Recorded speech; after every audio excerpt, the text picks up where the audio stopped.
4, 3, 2, 1. Sorry about that. Didn't even realize that I pressed the button to go live. What's up, everyone? My name is Monroe Mann, YouTube #1 live streamer. I'm excited to be back here. We're doing the final section of Rose Reads for The Psychology of Money, a book by Morgan Housel. And I'm excited to share that with you. We're gonna get into that. I'm using a different title today, where Rose Reads is at the end. I'm trying to experiment to see if it gets any better traction. So we will see. We'll see how well that goes. What am I doing? I feel like I'm just walking around here, there, and everywhere. All right. So we're gonna jump right into this. And for those of you who don't know, I basically read books on lots of different topics. I take notes about those books. I type them up, and now I share them with you guys here on my YouTube channel. So if you're interested about this book, first of all, read the book. 2, there should be a download here in the store where you can download these very notes and follow along if you want. And most importantly, there are 7 other parts to this, because I went through the whole book. We're just going over the last page of notes that I have here on the psychology of money. And let's get started. What's up, Saku? You're the first person here. Nice to have you here. I think it's the first time you've been the first person here. All right, so moving on. Talking about growth. Hi, Phoenix. Growth is always driven by compounding, which always takes time. Destruction, on the other hand, is driven by single points of failure, which can happen in seconds. So what does that mean? If you're investing, you need to put the money in there and let it stay there, because you have to allow the compounding to start to take effect. At the same time, you can destroy your investment so quickly by one single point of failure, meaning you could just withdraw all that money quickly because you want to go on a vacation, or you need to do this, you need to do that, and all the work that you've spent compounding that money is gone. So be very careful. Next, the more you want something to be true, the more likely you are to believe a story that overestimates the odds of it being true. Let me repeat that. The more you want something to be true, the more likely you are to believe some story that overestimates the odds of it being true. Bitcoin is one of them. Everybody and his brother has been hearing about Bitcoin. And what do people do? A lot of people have taken a lot of money and put it into Bitcoin, and some of them did it when it was super. Some people probably bought lots of Bitcoin when it was at 106,000, and now it's down to, I don't know, $96,000. I mean, and they've got a loss now. Be very careful when someone tells you something, an incredible investment tip. Always just file it away and say, okay, that's a good tip for me to investigate. Because anyone who just blindly takes some tip from anybody, even me, and just invests is an idiot. I always tell people to invest in the S&P 500. I tell people to invest in long-term real estate. I tell people to invest in a small business. I tell people to invest in going after your dreams, going after your passions. But if you just do all that stuff blindly without actually thinking about it yourself, you are making a grave mistake. You really need to analyze every investment decision that you make. Galax, you're on the bus. Hello. What was that? G'day, mate. From Mihailo Milutunovic. What's up, Rories? How up? Mahai Sharala Layla. Next one. Everyone has an incomplete view of the world, but we form a complete narrative to fill in the gaps. Everyone has an incomplete view of the world, but we form a complete narrative to fill in the gaps. In other words, we put our own take on things to try to justify the investment decisions that we make. And again, if you're just joining us, we're talking about The Psychology of Money by Morgan Housel. It's a wonderful book. Hi, Flora. Hi, Ronaldo. Oh, let me ask a question. Let me ask Paul. Can you see the PDF downloads in my store here? There's a question I'd like to ask you guys, because YouTube said that the two products were somehow ineligible, but I was still able to tag them. I'm curious to know. Your name is Ronaldo. Oh, your name is Mahan. All right. Well, then why does it say Ronaldo? All right, next.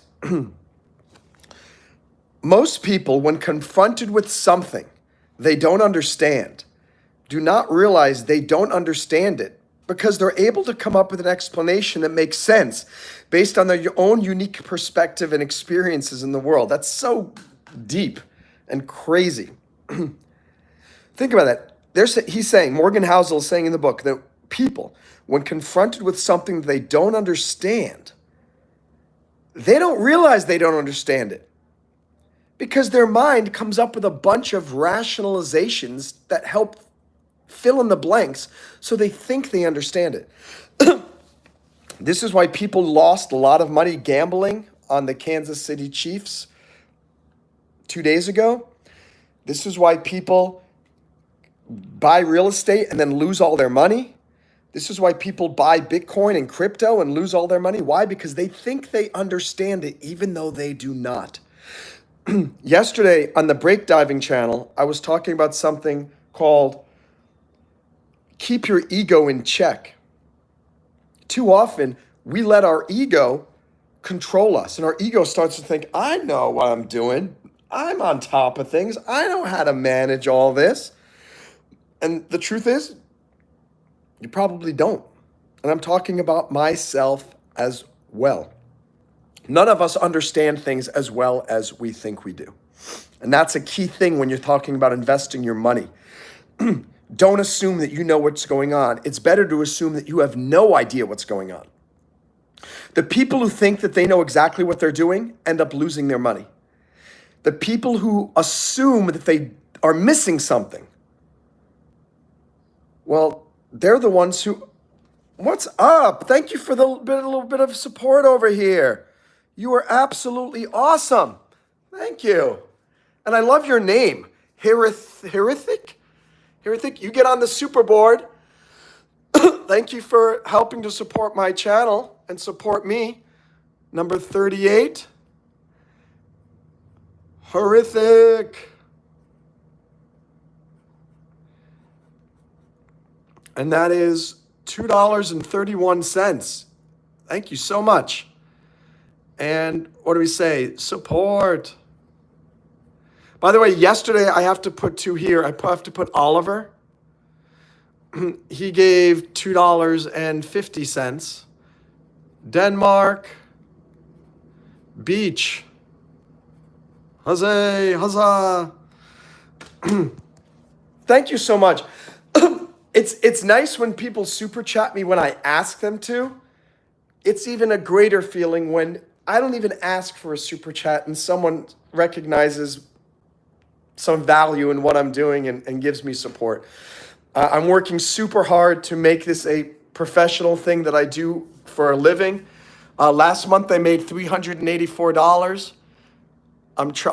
My highest was $710. I'm trying to get to $4,000, and with your $2.31, we're getting the channel a little bit closer to making that happen. So, and yes, Miles, Jesus loves you too. Thank you, Ronaldo. I know that's not your name, but thank you. I think you said Amanda. The H is silent. Rithic. Awesome. That's a cool name. Not as cool as Monroe. My name is Monroe Mann, but it's a pretty cool name, Rithic. You're fantastic. Thank you for the support.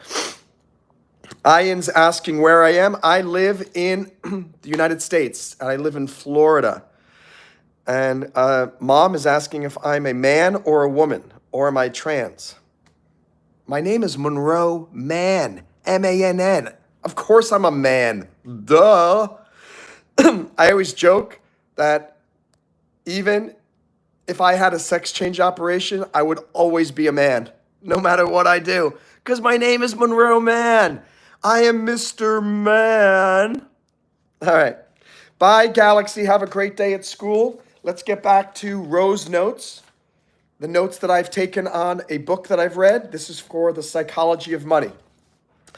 And let me see. All right, so most of you can see that there's PDF downloads. They should be for free. These notes that I'm reading from, you can download them in my YouTube store if you want to follow along as I go over these final section of notes from The Psychology of Money by Morgan Housel. Next, you are the only person in the world who thinks the world operates the way that you do. You are the only person in the world who thinks the world operates the way you do. This is a very interesting point, and it's also a point why I always tell people who tell me that they're always so impressed. I've written 11 books. You can find all my books on Amazon, Barnes & Noble, all that. You can find one of my books, a novel, here in this YouTube store. It's called We the Robots. If you want to download it, it's a thriller movie, a thriller novel. And I always tell people, you shouldn't be so impressed that I have written all these books. You should be impressed that I had the discipline to write these books, because every single person has an interesting perspective that would entertain others. Every single one of you knows how to do something better than everybody else here, including me, which means every single one of you can write a book. Every single one of you can start a YouTube channel that would entertain people. Why? Because you each have an interesting perspective. And that's what he's talking about when he says, you're the only person in the world who thinks the world operates the way that you do. And who is the he? Is Morgan Housel, the author of The Psychology of Money. And that's whose book I'm talking about here.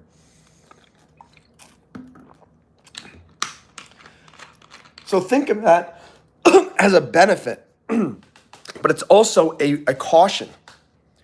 You think that you think the world operates the way that you think it does. It probably or potentially does not. Good morning, Jamie. How are you? I'm pleased to say that someone beat you to a super chat today and yesterday.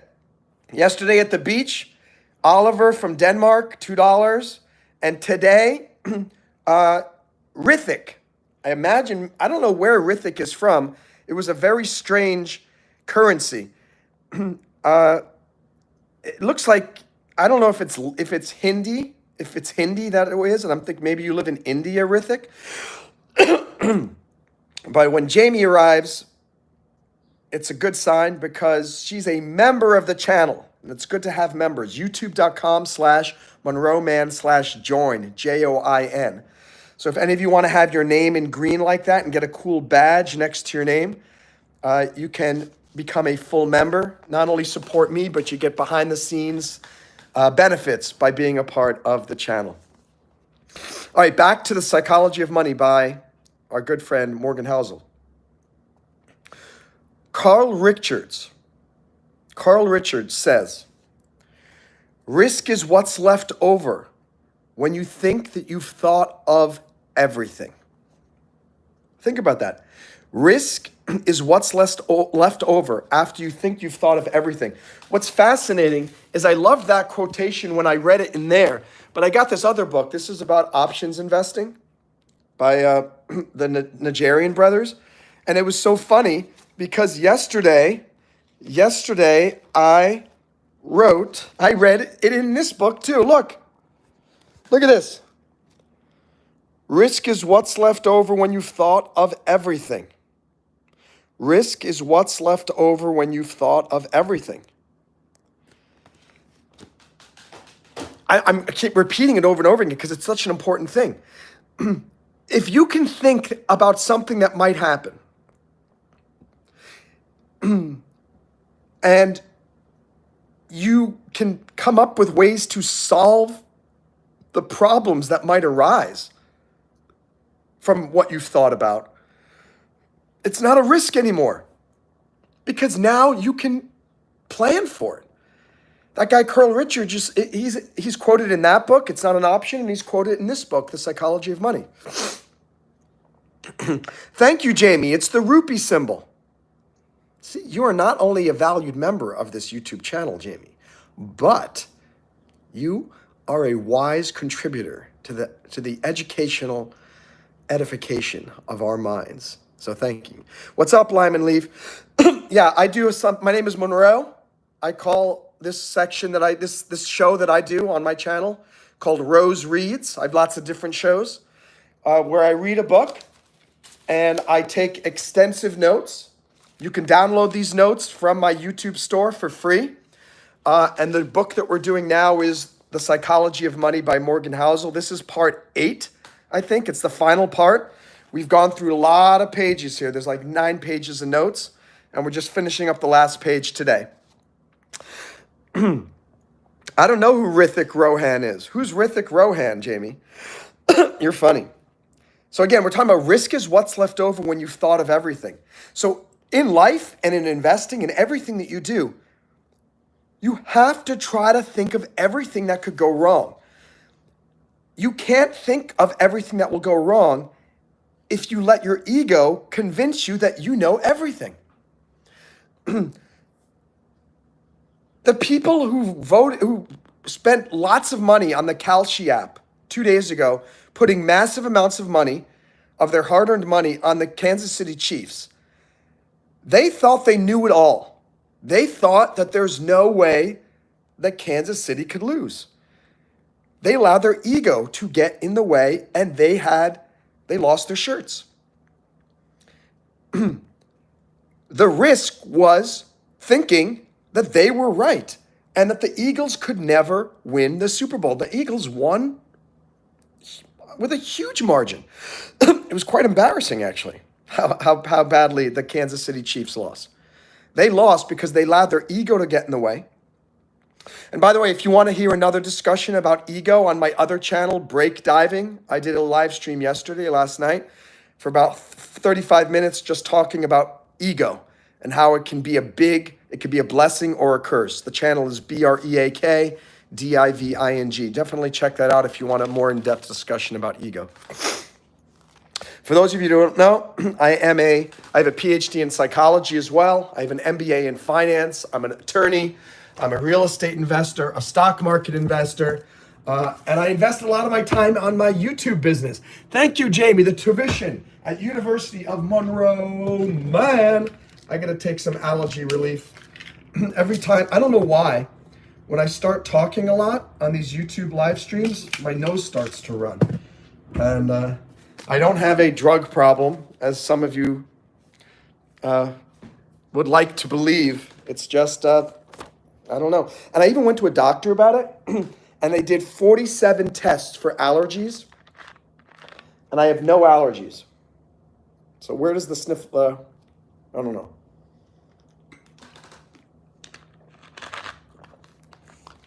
Here's another tip for you. If you have a sniffly nose, take half of a Benadryl. Don't take a full Benadryl because they make you so tired. And a half a Benadryl is still strong enough that it'll stop the nose from running, but you won't feel tired. Time to put Jamie up on the super board. Jamie, thank you so much. As always, I mentioned, guys, I love doing this. I love speaking. I love University of Monroe Mann. I love inspiring people, so I do the YouTube because it's fun. But the thing that really encourages me to keep doing it are the people like Jamie, the people like Hrithik, who send me a super chat. You know what's weird?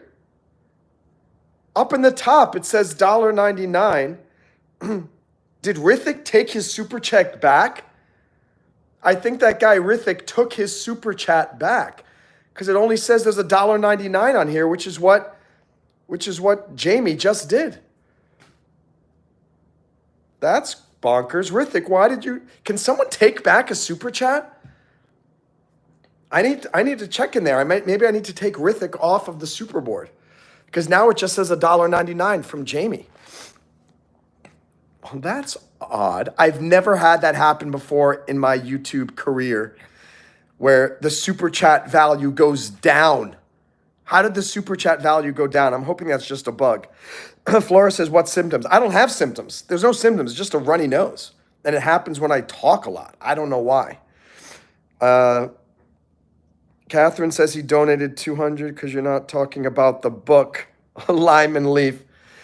You need to have patience, Lyman Leaf. There are some people, I love how people come on here and they get angry at you for supporting the people who are financing the channel. I'm talking about Super Chat, right? And those are the people who are supporting the channel, just so you know. So Lyman Leaf, you pipe down. You pipe down. Here, let me do a very important poll. I'm going to annoy Lyman Leaf even more. Who thinks Lime and Leaf should pipe down and be patient? That's one of the most important lessons of investing, ladies and gentlemen, is you need to be patient. You cannot rush it. You cannot rush returns. You cannot find a quick and easy way to make massive amounts of money. It's not going to happen. All right. Well, while we're getting some more feedback from the viewers, I will continue. Next, go out of your way to find humility when things are going right, and forgiveness, compassion when things are going wrong. So that's a lesson by Morgan Housel for Lyman Leaf. Lyman Leaf, Morgan Housel is talking right to you in The Psychology of Money. Go out of your way to find humility when things are going right, and forgiveness and compassion when things are going wrong. Have a little bit of patience here, that I'm trying to interact with all of the fans, all of the people viewing. It's not all about Lyman Leaf. And 71% of viewers agree. Pipe down, Lyman Leaf, or I will take away that lime and I will take the leaf from you too. You will have no lime and you will have no leaf.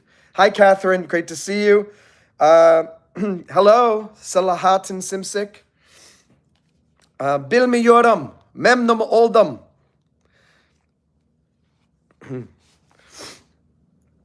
It's not all about Morgan Housel. It's also about Monroe Mann, because I'm the host.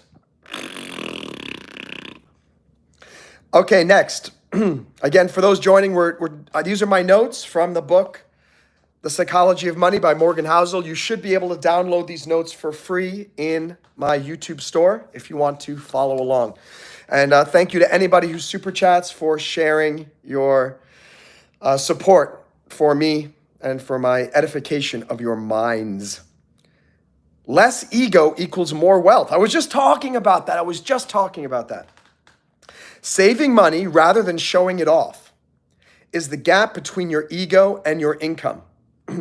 Wealth is what you don't see. Wealth is created by suppressing what you could buy today in order to have more stuff or more options in the future. Wealth is what you don't see. Wealth is created by suppressing what you could buy today in order to have more stuff or more options in the future. And I live in Miami Beach, Florida now. It's probably one of the most disgusting places in terms of ostentatious show off of wealth. And I think it's unnecessary. I think it's crass. And most importantly, I think it's a lie. It's people's ego. There are people who have no money who are showing off as if they do have money and putting themselves, I'm sure, into terrible debt. And there are people who do have money who are showing it off to try to gain favor and show how awesome they are. The women here have been trained to realize, wow, every guy here wants to give me money. I don't have to do anything except ask people. I remember I was on my kayak. I'll show you it. I have this yellow kayak that I have. It's a sea kayak, and it's right down there. You can see it. It's that white thing right there. And I go out every once in a while into the ocean with that kayak. And 2 times, I've gone out 3 times with it. It's a little hard to get it out to the ocean. But the 3 times I've gone out, 2 times girls came up to me, and one of the times they got onto the kayak, these 2 girls. And one of them, I mean, it's like out of a sitcom. And I think I should probably make it into a short little film or something. She comes up to me. She's now sitting on the kayak with her friend. And she's like, "So, do you have a boat?" And I said, "You're on a boat." She goes, "Yeah, but a real boat?" And I'm like, "Get the heck off of my ship. Walk the plank, you crazy pirate girl." I mean, literally, she couldn't say, "Wow, it's so nice that you let me come on the kayak and have a little fun," because there are no kayaks out there. I'm the only person ever with a kayak out there. And instead of saying thank you, she said, "Do you have a real boat?" I mean, that embodies the exact mentality of what it's like here in Miami Beach. But I'm saying is less ego equals more wealth. Saving money rather than showing it off is the gap between your ego and your income. Wealth is what you don't see. Wealth is created by suppressing what you could buy today in order to have more stuff and more options in the future. So I ask you, and I will look at all the comments in a second. Are you letting your ego get in the way of you creating your wealth? Are you letting your ego get in the way of you creating your wealth? There are some people here who are spending all their time trying to impress people with how much money they have or don't have. There are other people like me who every little bit of extra money I have, I put it away in savings. I put it towards a new down payment on a new real estate property. I put it towards my emergency fund. I put it towards a travel fund. I'm not going to spend my money on the girls here. They are horrible, horrible creatures. And they're parasites. And they have nothing but their bodies to offer people. And it's really disgusting. In New York City, I loved it because they have minds up there. The mind, they have shown that the more beautiful you are as a woman, or even as a man, the lower your social skills become. And the more you tend to think that things are happening because of your persuasive skills, but it's not. You're able to make things happen because people want to help you because you're more beautiful. So those of you watching who are not a drop-dead supermodel, you should be very grateful, because as a result, you are being forced to learn how to develop a far more valuable skill, which is the skill of persuasion and sales abilities. The girls down here in Miami Beach have no sales ability whatsoever if they lose their looks. And that's why they spend so much time on money on plastic surgery, because that is the only thing that they have to their advantage. And the same thing with the guys here. The guys here don't have social skills either. What do they have? They have money. And they use that money to make up for their shortfall in social skills and sales ability. Go up to New York City. It's a different story. I find people are much nicer, but they don't judge you based on the way you look. They don't judge you based on what you have. They judge you based on what are you trying to do. And do you have the ability to do that? And can I get on your train and be a part of this exciting momentum? Not down here. So anyway, I'm just telling you this is, it says less ego equals more wealth. Let me go up to the comments. And how you doing, Catherine? Jamie says he's an actor. Let me see what's there. More comments. Jamie says, I don't think you can get a refund. I don't know what happened then. It said $2.30 before, and then you super chatted, it says $1.99. So it's like Rithik's super chat disappeared. Catherine, I'm doing well now that you're here. Great to see you. Lyman Leaf says, I won't because you probably didn't even read the book. Okay, Lyman Leaf, that's good to hear. Pure Pancake says, money is the root of all evil. By the way, Sailor, how are you? Good to see you. Money is not the root of all evil. It's love of money is the root of all evil. That's what the Bible says. Money is just a thing.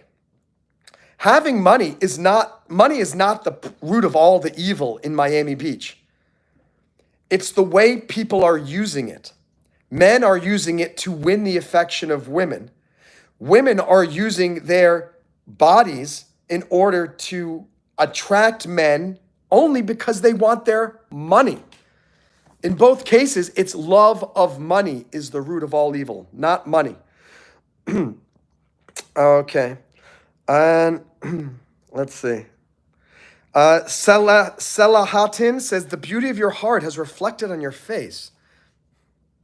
I don't even know. That's even more valuable than a super chat. Oh, no, it's as equally valuable. Thank you so much. Mr. Palad says, I look like Obama. I guess I look pretty dang cool, is what you're saying. Lyman Leaf says, change your title to It's Misleading, ChatGPT Summary on Morgan Housel's book. No, sorry. Okay. All right, Lyman Leaf. What's up, Bougie? Bougie. All right. I'm so happy to see you here.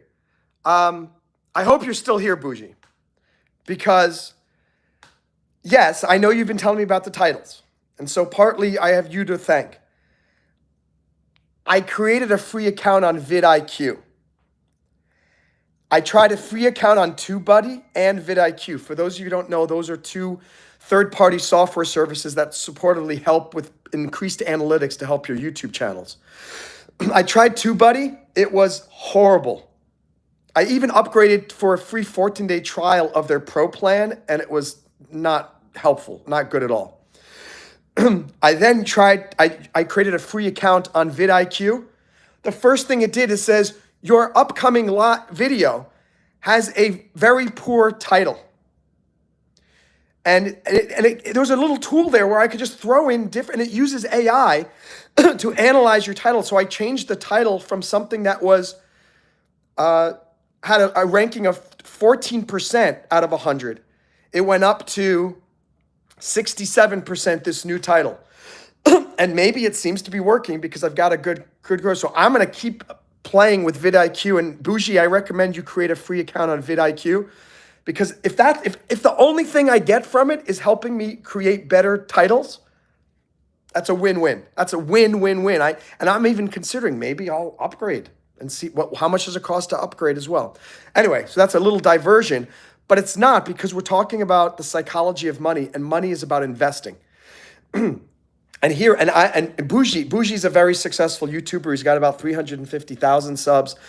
If you like video games and a really great personality, Bougie is the guy to do that. Though I even think he's starting to do things other than video gaming, if I'm not mistaken, by seeing some of his recent videos.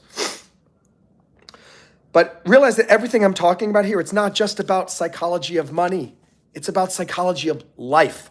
So try to apply this, even if you're not a huge investor. Everything I'm telling you is going to help you in life as well. More comments. Florida says, but Usurper says, I'm Monroe. I'm from India, currently making $6,000 a year. I'm planning to save most of it, but what else should I do to get wealthy?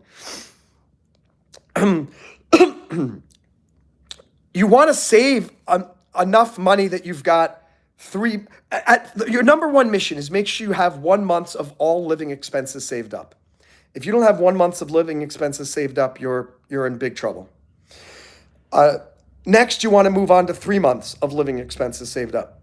While you're doing this, you want to start finding some ways to invest. I think, Usurper, you should spend a lot of your time watching YouTube videos on investing, reading books. All of these books that I'm talking about, don't just take my notes. Go and read the actual books yourself. Read Rich Dad, Poor Dad. I mean, look at all these books that I've got everywhere. Ari Gold, by the way, this is a great book. I'm going to do a Rose Reads on this soon too.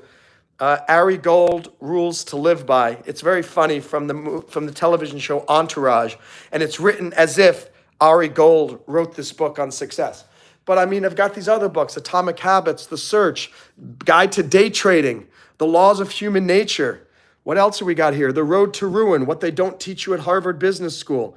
And most importantly, Practical Lock Picking. Maybe I'll do a live stream one of these days with me picking locks. That might be fun. Let me see what else we've got. Good morning from White Park 70. How are you? Wyatt Elson. Wyatt's telling me that I am the root of all evil. If I'm the root of all evil, then evil must be a pretty good thing. Poverty is what is evil, people. Let me see, guys. Don't swear in the chat. Be good. Let me catch up here. Bougie says, I wouldn't upgrade personally. So that's fine. Let me just, I'm using the free plan right now. I'm going to see. My whole thing is I don't want to upgrade, and then I don't make a whole lot of money from YouTube already. So why would I want to take the little bit of income I make per month and put it? So we have to see. We have to see, is it a good investment? Will there be a good return? The only way I will upgrade is if I start to see more money coming in, more viewers, more subscribers, because I'm using the free plan. And if all of a sudden I'm making $1,000 a month because of the changes that I made, because of vidIQ, then you know that's a good investment. Now maybe I'll upgrade to the next level of the plan. I'll start paying and see if now can that get me up to $2,000 to $3,000 a month. By the way, Bougie, have you ever had somebody's super chat and then their super chat value gets removed? Somebody from India super chatted me $2.30. It was 200 rupees. And then Jamie super chatted $1.99, but now it only says $1.99. The $2.33 like disappeared. I don't know if it's just a display error or could somebody have withdrawn the super chat. Thank you, Jeff Inc. I got this in Jamaica. Really love it. Let's see what's up. What else we have? Knowledge is power. Bruce, I used to believe that knowledge is power. But then I read in another book, it's not knowledge is power, it's the use of knowledge that is power. It's the understanding of knowledge that is power. A lot of people read a lot and they know a lot, but they have no power because they don't do anything with that information. I used to think that my knowledge was power until I realized I'm not sharing it with as many people. And thank you to Jamie, who suggested, because I've been reading books and taking notes like this for years. I've got many, many books, many of these little write-ups. And they've just been sitting on my computer. And Jamie said to me one day, she's here in the chat, she said, Monroe, why don't you, she goes, oh, what I would do if I could get all of your books that have all these underlines in them. I'm reading this book, Anti-Fragile, right now. And you can look through it. I mean, I've got a bunch of underlines. Where do those underlines go? They go onto these note pages eventually. And it all kind of came together. And I thought, whoa, instead of me taking the notes, writing up the notes, and then having them just sit on my computer, why don't I share those notes with you guys on YouTube? And now I feel like I am really powerful because I'm using my knowledge to educate you, inspire you, and make some money. Supposedly I made like $4 from this, $4.30 if Rithik's super chat still comes through. How cool. These things that I do normally, talking to people, inspiring people, reading books, and taking notes, now I'm making money from it. That's the use of knowledge is power. Let me see. Fitzgerald wants a little bit of my money. I don't have a lot of money here. I only got $1.99 in there. Bougie says there is a way to bug a chargeback. I don't know how to do it. I'm pretty sure YouTube bans accounts that abuse chargebacks. Yeah, so maybe that guy charged back though. You know what I'm thinking is maybe 200 rupees in India is a lot of money. And I have somebody else here who super chats me sometimes from India, and it's sometimes like 40 cents or 50 cents.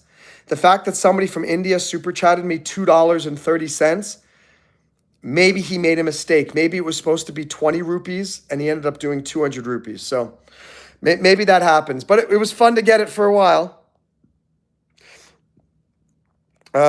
Catherine says the super chat is still there. Can you guys see the amount of super chat money? Let me do a poll. Can you see the total amount of super chats? I don't think you guys can see the amount of super chats, can you? It says a little support, messages held for review. Subhuman says, sorry, you're half Jewish, I forgot. I have no problem with being half Jewish. 200 rupees is about $2 a bit more. In the chat, we can see the super chats, not the total. Not in the mobile, just the message in the chat. Okay, very cool, very cool. All right, let's continue. We got a little bit more to go here.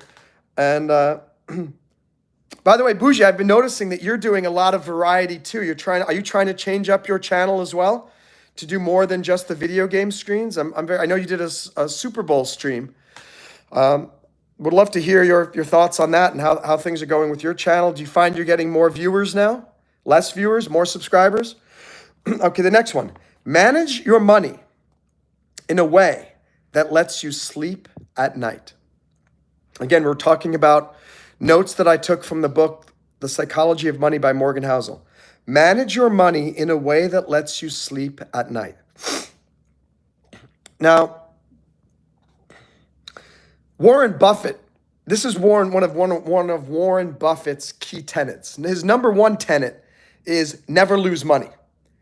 But one of his follow-up tenets is, in order to never lose money, you have to manage your money in a way that you can sleep at night. Now, I do something called covered calls. And I learned my lesson that people often talk about covered calls. It's a form of option trading as being with no risk. Covered calls it protects your risk on the upside. It doesn't protect your risk on the downside, meaning you could still lose a lot of money if that stock tanks. Anyway, I've learned from my lessons that over the years, and I used to go to sleep at night and I might be worried about the option because it was too risky. Now I do covered calls, same covered calls, but I do it in such a way that I don't have to think about it. There's a covered call running right now that expires today at 4:30 p.m. Or at 4 p.m. I think. I'm not even thinking about it. Why? Because I've managed these covered calls now in a way that allow me to sleep at night. Do I make as much money from those covered calls? No. But the potential upside of making lots of money is overshadowed by the stress that you have where you can't go to sleep and then you wake up in the morning and, oh God, oh my God, did somebody call it away? Oh, what's going on with the stock? What's going on with the stock? So I'll read this again. I want you to manage your money in a way that lets you sleep at night. Do not try to get rich quick. You are not going to become wealthy overnight. You are probably not going to become the next Bitcoin billionaire. You are not going to become a real estate magnate tomorrow. You're not going to find the next stock that's going to launch you to riches and fame. Some people tried that with the Super Bowl betting on Kalshi. They ended up losing so much money. What they should have done is maybe bet $20. And if they lost it, okay, no big deal. If they won and they got $30 as a result, hey, that's great. Never invest all of your money on one investment. And every single book that talks about options trading or day trading, they say on any one trade, never invest more than 5% of your investable assets. And there are some foolish investors who go, oh my gosh, everything looks perfect. This is a sure thing. I'm going to take all $50,000 of my savings and I'm going to buy an option on it, or I'm going to buy this stock, or I'm going to put it into Bitcoin. They lose everything. Maybe 1 out of 1,000,000 ends up turning into a billionaire. Look at, there was a movie called Dumb Money. about a stock trader, and his name was like Shady Kitty or something, or Mr. Kitty or whatever it was. And he became a millionaire because of his bet on GameStop. And he was able to, with the help of Reddit and all of these small traders, to boost the price of GameStop through the roof. And he put all of his family's retirement money in there. And he became a multimillionaire. But if you read the book or you watch the movie, many other people tried to do the same thing. They lost everything. You only hear about the success stories in life, people. That's why I hate, and I've talked about this many times, it's what if I do another TEDx talk, it'll be what it's about. Stop focusing. Everyone says the key to success is you got to focus on the one thing that's going to make you successful. Of all the things that I do, tell me, what's the one thing I should focus on that is guaranteed to become a huge success? Some of you might say, Monroe, your YouTube channel, that's definitely it. Some of you might say, Monroe, your company breakdiving. Some of you might say, your real estate company with your mom. Some of you might say, continue doing the covered calls. Some of you might say, something else. And my answer is, will you bet me all of your money in the bank that you can pick which one of my businesses is going to succeed? As soon as you put it in that terms, they go, well, no, I can't do that. That's for you to decide, Monroe. Oh, give me a break. Then stop telling me to focus. If you don't know exactly what I'm supposed to focus on that will guarantee success, then you cannot tell me to focus. This is why I pursue a lot of different avenues in life, because I don't know what is going to get me where I need to go. And that's what investing is about too, which is about diversifying your investments to make sure that you don't put all of your eggs in one basket and then the bottom of that basket falls out and you lose everything. I have a website. It's called investlikeaninvestor.com. Also, it's Monroe Mann Financial Plan. I have this investing system called Investor. And every letter of that acronym is a different place where you should invest your money. And by the way, if any of you want to hire me to be your investment planner and help you put together an investment strategy, please reach out. I am for hire and I can help you with all this stuff. But I'm just urging you right now, please do not put all your eggs in one basket. Next, these are notes I've taken from Morgan Housel's The Psychology of Money. And I'll look at your comments in 1 second.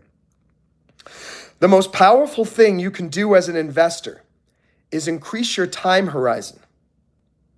Think about that. The most powerful thing you can do as an investor is increase your time horizon, meaning extend the amount of time it gives you. The more time horizon you give yourself, the more opportunities you give the market to change and improve and to get better and to work in your favor. But that also applies to compounding. If you start putting money into the S&P 500, don't put in money today, then take it out in a week, then add money tomorrow, then take it out in 2 weeks. And just keep adding more and more money to the S&P 500 or any of your investments that you think have good, sound fundamentals. Remember, don't take my advice, do your own research. And if you agree with me, then invest your money. Become okay with a lot of things going wrong. You can be wrong half the time and still make a fortune. I'll read that again. Become okay with a lot of things going wrong. You can be wrong half the time and still make a fortune. Every investment book that I'm reading and that I've read, and I've read probably 30 books, maybe more, they all say your mission is not to find constant, consistent wins. It's to make enough wins to make up for any of the losses. And this applies to life. You're going to have wins and you're going to have losses. You got to make sure your wins are more valuable than your losses. This is also why diversification is so important. You might luck into making an incredible trade and you make $1 million from $10,000. Very unlikely, but it could happen. It happened with people who bought Bitcoin back in 2017. The likelihood of that happening to you is slim to none. It's not me being pessimistic. Even Jim Cramer in his book, Mad Money, he talks about this idea that you should take a small percentage of your investable asset and invest in crazy stuff that's very likely to fail. But if it works, you become a millionaire. So absolutely, do I put part of my money into some questionable cryptos? Yes. Do I put some of my time into questionable endeavors? Yes. YouTube is one of those questionable endeavors. I don't know if this thing is going to take off, and I don't need to be Mr. Beast, but if I could make $20,000 a month from doing YouTube, that's worth me spending part of every single day trying to develop this channel. I've been doing it for 18 years. I was a YouTuber before YouTube was bought by Google. I mean, I have been doing this persistently, and it took me, just last summer, I started to make money from it. I'm so happy. I'm so proud of myself. I'm so proud of myself that I didn't give up. After 18 years, I was still trying to make videos, still trying to figure out the algorithm. 18 years. And now, again, am I making a lot of money? No, I made $1.99 on this live stream from Jamie. And I appreciate that to no end. But, and this is why I always ask people, please don't let me do a live stream without me getting at least one super chat, because it helps me to feel like I'm not doing the same thing that I was doing for 18 years, which was doing YouTube for free. Now I feel like when I get a super chat, even if it's for 10 cents, yes, I am doing YouTube for money now. I'm a professional. All right, let's look at some comments from you awesome people. And Bruce says, everyone who bet on the Chiefs lost their tails. 100%, Bruce, 100%. But it depends how you define tails. I was going to actually put some money on Kalshi on the Eagles. I always vote for the underdogs.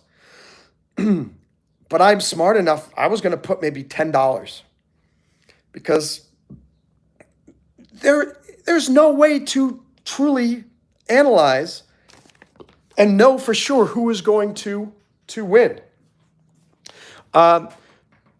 This other book that that book, that it's not an option. I was reading that yesterday. Let me read something to you from that. I'm gonna do a Rose Reads on this book too, but let me just switch gears for a second because this is super important to read.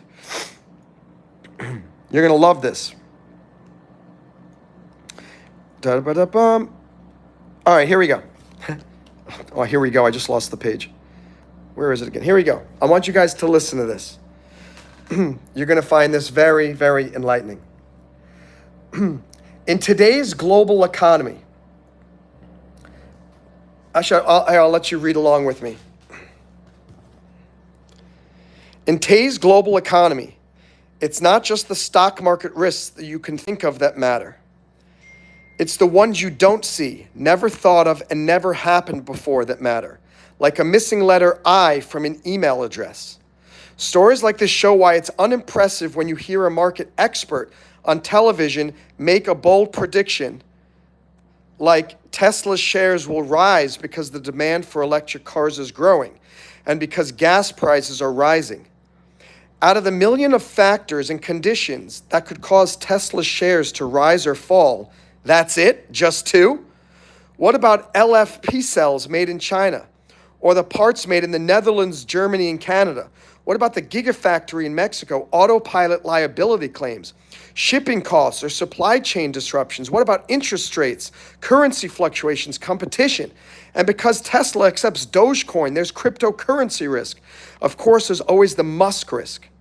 And yet, despite millions of unknowns, investors will rush out to buy shares and hold 100% of all unknown risks just because one person was able to give two examples of painfully obvious things that might increase Tesla's prices. And if you're wondering, I'm reading from this book right now. It's not an option. None of us know. No matter how much you think you know exactly what's going to happen in the market or in life, you do not. You and your ego need to step to the side and sit this one out. You and your ego need to stop getting yourself into legal trouble, financial trouble, and betting on the Super Bowl trouble. I tell you this, these people who voted on the Chiefs, they were certain. They were 100% certain. Why then? Why? How can they be certain? So many things could have happened during the game. What if there were knock on wood, what if there were an attack? Donald Trump was at the game. So was Taylor Swift. What if there was some horrible incident and the game ended up not finishing while the score was there? I mean, there's so many variables in life. You need to diversify. You cannot invest all of your money into anything. It's just a big mistake. I don't care who you are. The example I always say is, if Tesla is such a good investment, why doesn't Elon Musk put all of his money into Tesla stock? If Microsoft was such a good investment, why didn't Bill Gates put all of his money into? I guarantee you, when Bill Gates was CEO of Microsoft, he owned other stocks. He invested in real estate. He invested in other opportunities. If those people are diversifying, then guess what? You and me absolutely need to be diversifying as well. Okay, back to The Psychology of Money by Morgan. Oh, no, back to the comments. Sorry. Glimp says, the stress of selling for a profit, covered calls. You're asking questions, but I don't know what the questions are. Do you let your stock sit, or do you withdraw as soon as the stock goes up? It depends what kind of investment I'm doing. I used to be doing some swing trading where I would invest. I would look at the fundamentals and this and that and buy the stock today. And then I'd set a take profit order and a stop loss, and then I'd sell it within 2 or 3 days. And I haven't done that in probably 3 years. What I do recently is, in the stock market, is buy and hold and covered calls. That's primarily all that I'm doing right now. And I'm learning now how to do something called iron condors, iron butterflies, and weekly options. All three are very risky. Why? Because I don't know how they work very well yet. I've created an account on Thinkorswim. It's an advanced options trading platform, and it's one of the only ones that has a paper trading account. I don't really like paper trading, except when I'm trying to do a brand new strategy, because I don't even understand how the Thinkorswim platform works or the strategy works. But once and the thing that's cool about Thinkorswim is they will set up a meeting with you to go over how to do these trades. So I think it's in 2 days, on Thursday or Friday. Someone from Thinkorswim is calling me and is going to go over, all right, this is how you set this option. This is how you check this stock, because I don't know how to use that platform. So that's maybe a place for you to investigate. Dirty Harry says 1,500 Americans become millionaires daily. However, how many of them become millionaires daily simply because a house that they have that was worth $700,000 suddenly got appreciated to more than $1 million. Being a millionaire just means that the total number of assets you have is close to $1 million. Is $1 million or more. That's what a millionaire is. That is what a millionaire is. That's it. Same with poker. Never bring more money than you can afford to lose, says Bruce. Bruce, that's correct. DRE says success is not for everyone. We have to be able to take disappointments before success comes in. A lot of stress follows after some people don't know how to handle that. That's 100% true. Somebody interviewed Elon Musk recently. It was about a week or two ago. And he said, look, everyone looks at my life and all they see is all of the success, the wheeling and dealing, the X posts, all of the different companies. They go, I have more stress in my life than probably anybody besides the president of the United States. And he goes, I don't think people would actually want to be me. And I believe it. And DRE makes a very good point. Joshua Abrams, if you focus on something and put everything into the one thing without distractions, you can build each business with full attention.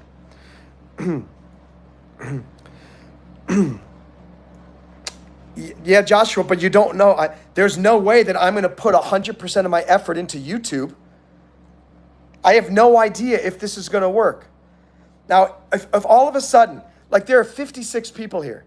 If 56 people, if each one of you gave $1, right now I get about 50 people minimum per live streams. I don't know how long that's going to last. The other day I had 450.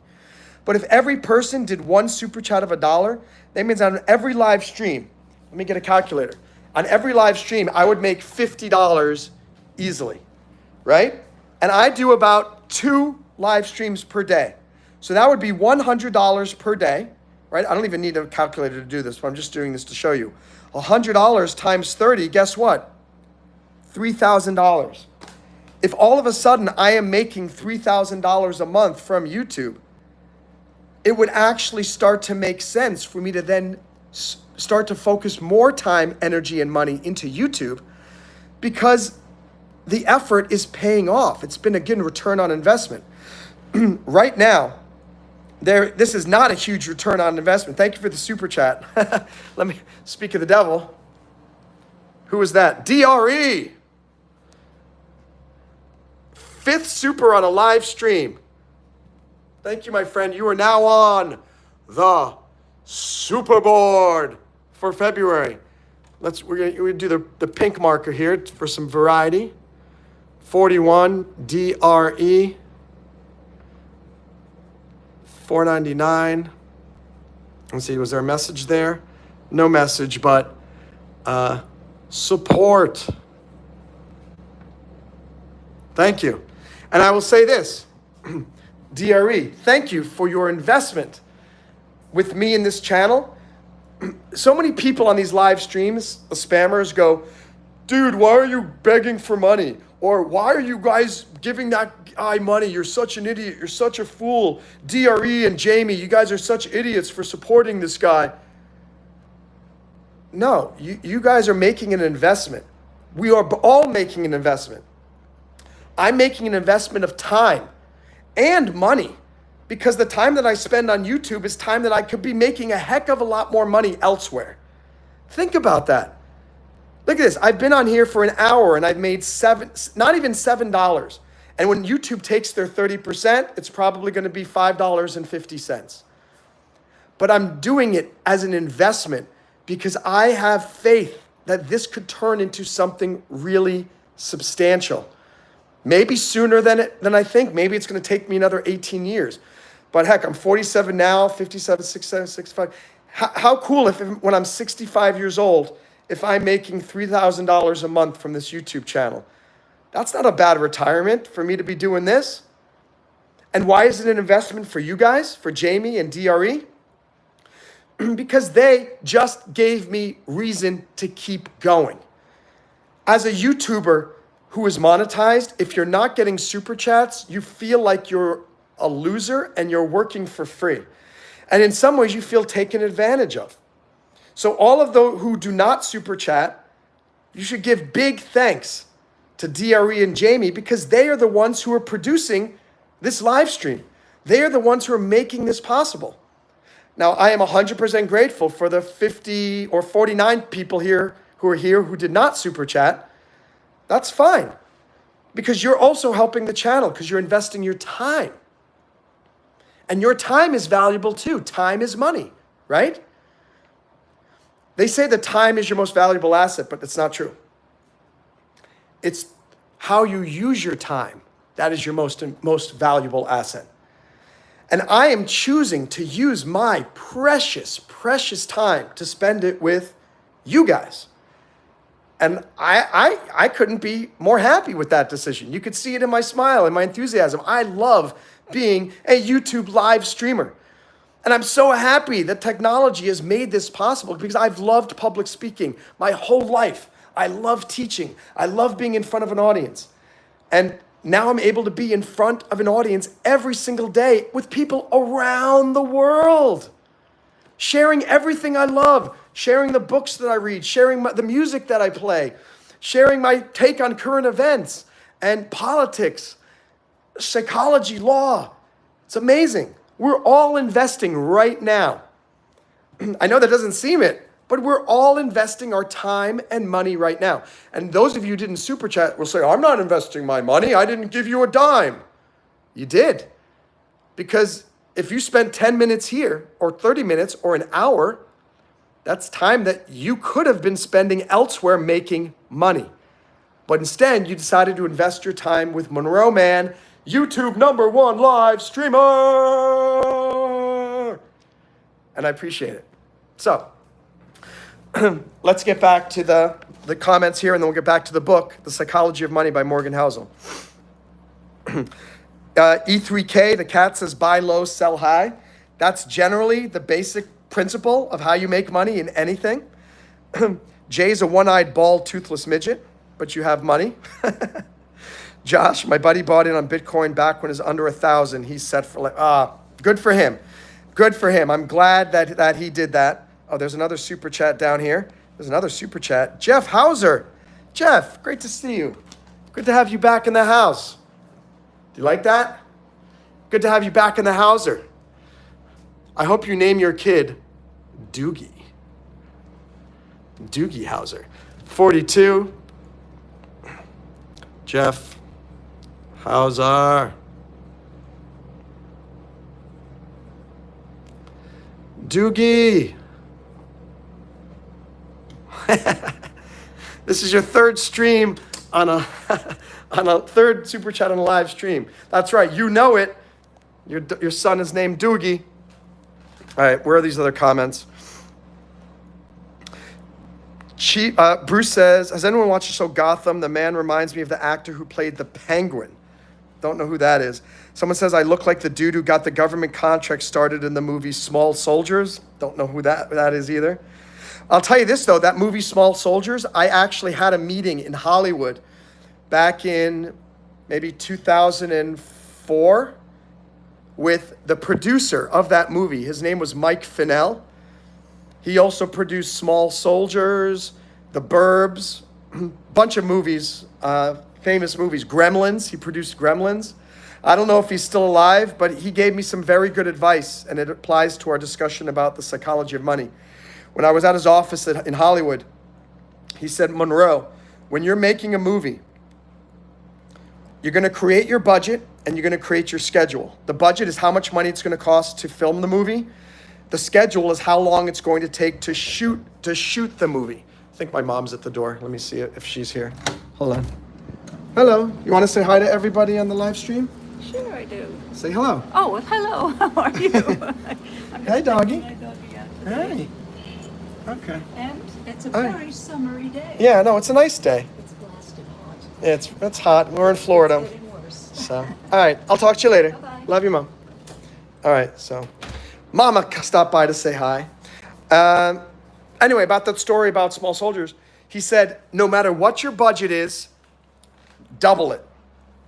And no matter what your schedule is, double it. So if you hire somebody to create a budget and you hire somebody to create a schedule, double them both. And I have found that this applies to absolutely everything I've done in my life in business and in life. In terms of me getting my green belt in nunchucks, it's taken me twice as long and twice as much money as I thought. Launching the brake diving mobile app, which should have been launched in January. Now it's looking like it's going to be in March or April. It's taking twice as much time and it's costing twice as much money. Now, in case of me and my YouTube channel, it took 18 times as long as I thought it would be for me to start making money. But the point is, our ego always underestimates the amount of time, money, and effort it's going to take for us to succeed. The only attack was to Taylor Swift's ego, says Jamie. Bruce says, imagine charging $500 for your audience to listen to your CD instead of you actually singing. I actually thought about that, Bruce. I was thinking of doing my live stream and just play my music, my album, and I would just be here lip singing. Like, the sun is always shining somewhere. For the new people, I play music. I'm really talented. And I sound really good, and I have a very motivational, awesome songs. They're on Spotify, Apple Music as well. So if you subscribe, you're not only going to get education, but you'll get some inspiration in music as well. What's up, Jeff Hauser? Jesse James wants his money. No more excuses. Bruce says you have to pay taxes on what you make on YouTube. It's a big question, and it's a question that I've been having ever since Donald Trump was elected, because I do have to pay taxes now. But technically, aren't these tips? So I am hoping that if Donald Trump passes the law that there's no taxes on tips, I hope that the only thing I have to pay money on is YouTube's 30%. Because right now I have to pay YouTube's 30%, and then I have to pay independent contractor taxes on that as well. What's up, James Waterman? Hola, de Madrid. Bruce Singer should have to disclose that before you buy the ticket. Diplomatic Cigar, Dr. Dre in the house. What's up, Dr. Dre? Karma Kali. Bruce, Diplomatic Cigar. DRA says, you're welcome, just support. I like your topics. Thank you so much. Will I send a super chat back? I will send a super live stream back. And I'm doing that. It's 71 minutes of super live streams sending back DRE and Jamie. And Jeff Hauser. Paul Freeman says, I agree with you. Imagine if everyone did the same. The Burbs is in my top 3 favorite movies. Bruce says, hi, Mom. Jamie says hello to my mom and the dog. What's up, Francisca? Hello from Brazil. Muito prazer. Muito prazer da Brasília. Okay, tips for sure. So I'm hoping, Jeff, that if that happens, that I'll be able to make more money from YouTube, because I won't have to pay tips. The only thing that stinks, though, is that if you're a restaurant waiter in the United States, and you get paid like $2.50 minimum wage, and then you get paid tips. So basically, you'd have to pay taxes on the amount that you're being paid as a hourly rate, but not on the amount you get as tips. But waiters are not, the restaurants don't take a 30% cut from those tips. Whereas here on YouTube, they take a 30% cut of the tips. I don't want to complain too much, because I'm grateful that I'm making money at all from YouTube, but I don't know. That is a lot to take out. Bruce says we should get together, play drums. I guess it's technically a tip. Bruce, if you're in South Beach, Miami Beach, let me know. Or if you want to play, if you want to buy me first class airfare to wherever you are, we'll make that happen. For every dollar you make, they take 30 cents. Yes, correct. All right, let's continue. We got a few more. We've got about 15 more notes, and we're done with the book, The Psychology of Money. Next, always measure how you're doing by looking at your full portfolio and not individual investments. That's wise. Look at your full portfolio. 2, use money to gain control over your time. Not having control over your time is a powerful and universal drag on your happiness. I quit my job as an immigration attorney. It's almost going to be a year. I think I quit around this time last year, which is crazy. I can't believe it's been a whole year since I quit. But I've had incredible use of my time, and what is it? It resulted in me doing 2 TEDx talks.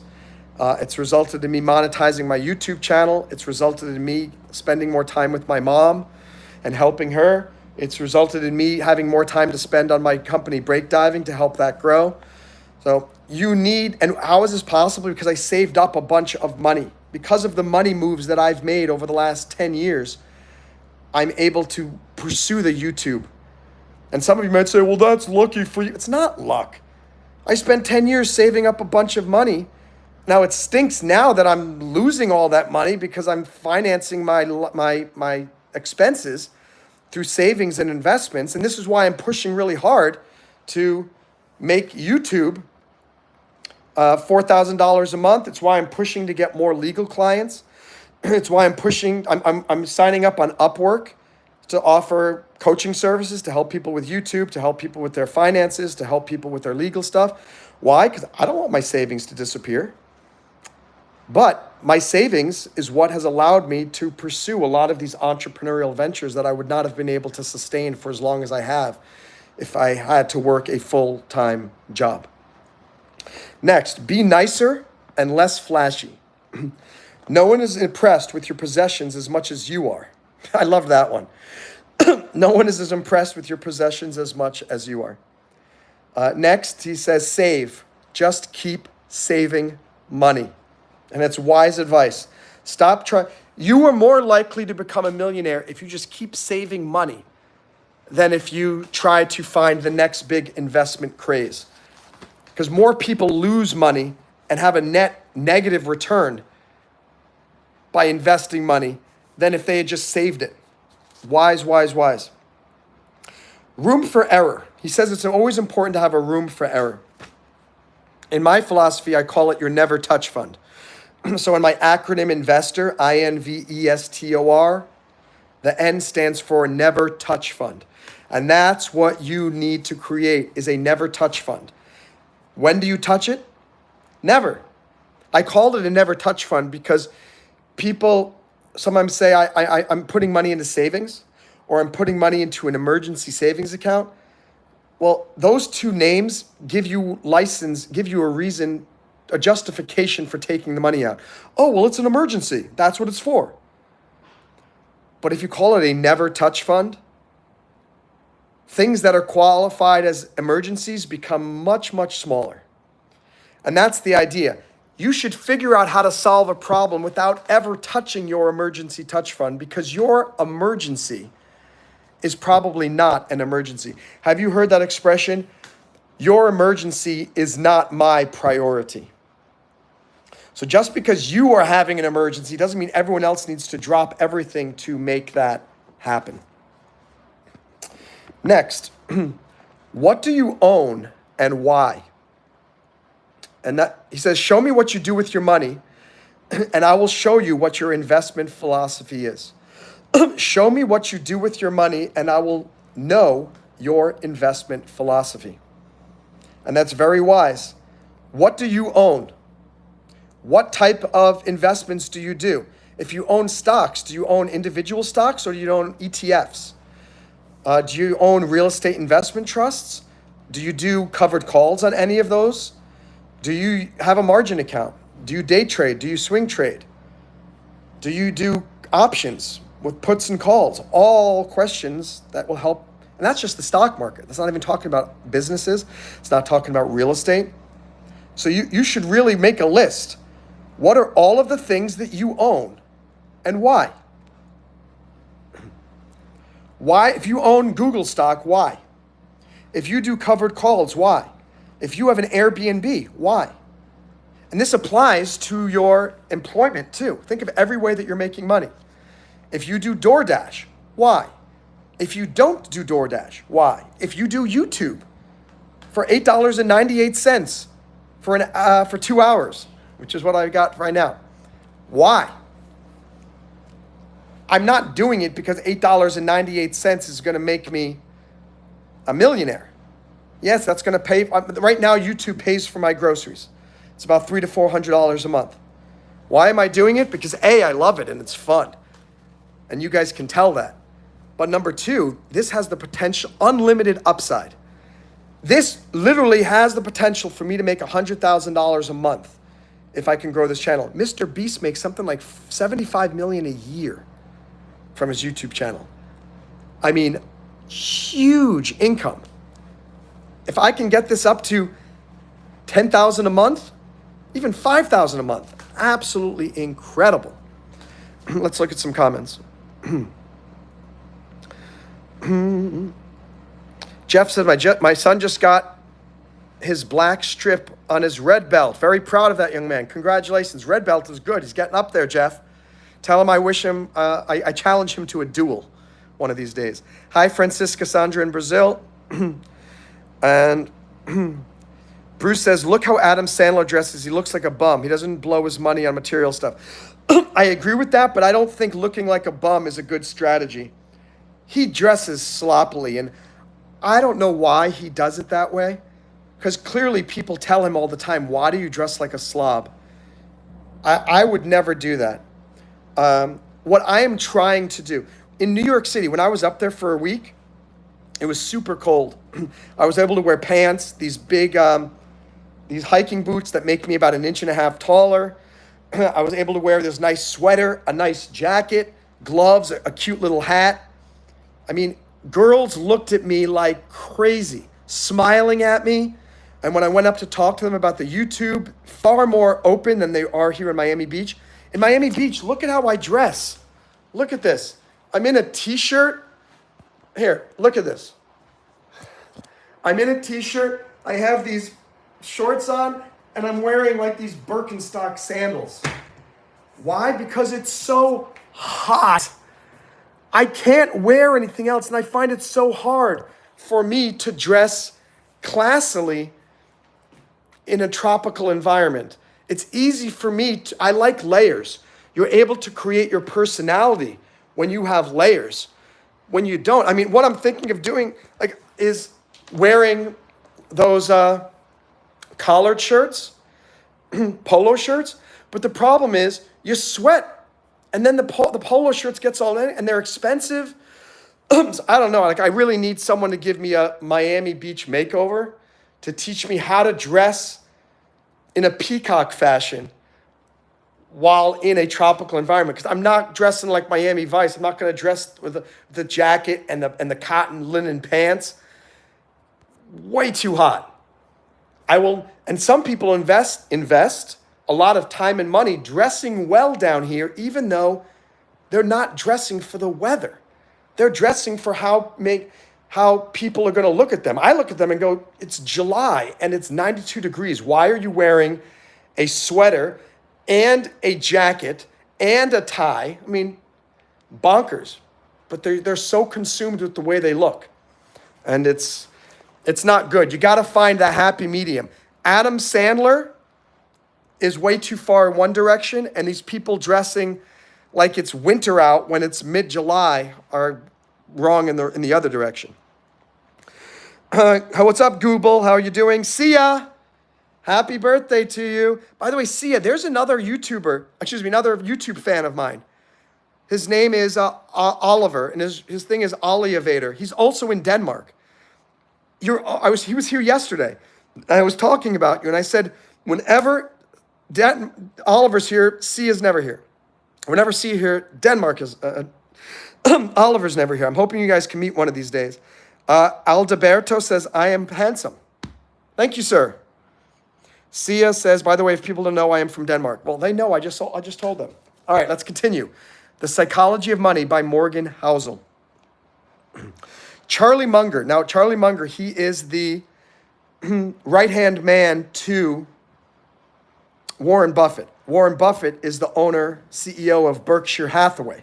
Berkshire Hathaway is one of the most successful investment funds in the world. And you can buy the stock in Berkshire Hathaway. It's called Berkshire A and Berkshire B. You can do research to find out why there are two different types of Berkshire Hathaway stock. Charlie Munger said, I did not intend to be rich. I just wanted to get independent. I mostly just want to wake up every day knowing my family and I can do whatever we want to do on our own terms. I'll read it again. I did not intend to get rich. I just wanted to get independent.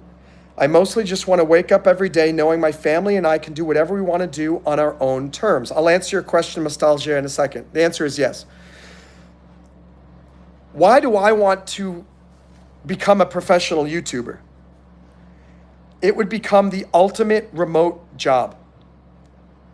I feel like I've been investing 18 years of my life into it because hoping that one day it will pan out. Not only is it the ultimate real job, but I get to do everything that I love to do at my job. I get to talk to people. I get to inspire people. I get to play music and sing my songs. I get to do my comedy with all of my different characters. I get to talk about stocks and investments. I like to share my love for reading. Can you imagine if I could make $4,000 a month from this? I am a wealthy man. I mean, what could be better? I'm getting paid not a huge amount of money. $4,000 a month is not, I'm not rich, but I consider myself super wealthy because I've got freedom. I love traveling. $4,000 a month, and all I need is my phone and a Wi-Fi connection. This thing could turn into something absolutely amazing. So let me answer the questions. Mastalia says, is my background real? Yes. For those of you who don't know, I have a PhD in psychology. I have an MBA in finance. I'm an attorney. I have a master's in commercial real estate law. I have a master's in entrepreneurship. I have an associate's in computer science. I have a bachelor's in French and economics, or economics with a minor in French. I am a project management professional. I am a Bronze Star nominated Iraq War veteran. I'm a 2-time TEDx speaker. I run a bunch of companies, and I'm a professional YouTube live streamer. And that's who I am. And I'm hoping that I can make becoming a YouTuber my primary vocation. Time will tell. Tell you this, what determines whether this becomes my full-time job? You guys. You guys. And particularly the people who become members, youtube.com/Monroe Mann/join, like Jamie, who has the green name in the chat, and the people who super chat. Those are the people, that's where I'm getting 95% of my income from YouTube. So it's all in you guys. Or if you guys can recruit other people, your friends, to join, and then they end up super chatting. But that's it. You don't become a professional YouTuber unless you have 20 million views on every video, so you get lots of ad revenue, or you get lots of supportive fans who super chat or gift, or they become members. That's it. In rare situations, you can get sponsorships, and maybe a company will pay $100 a month for you to mention, hello, my name is Monroe Mann, and this live stream is brought to you by Casio calculators. But nobody's paying me for that. If any of you have businesses right now and you want to become a corporate sponsor, you let me know. Independence does not mean you will stop working. It only means you'll do the work you like with people you like at the times you want for as long as you want. That's also talking about this YouTube thing.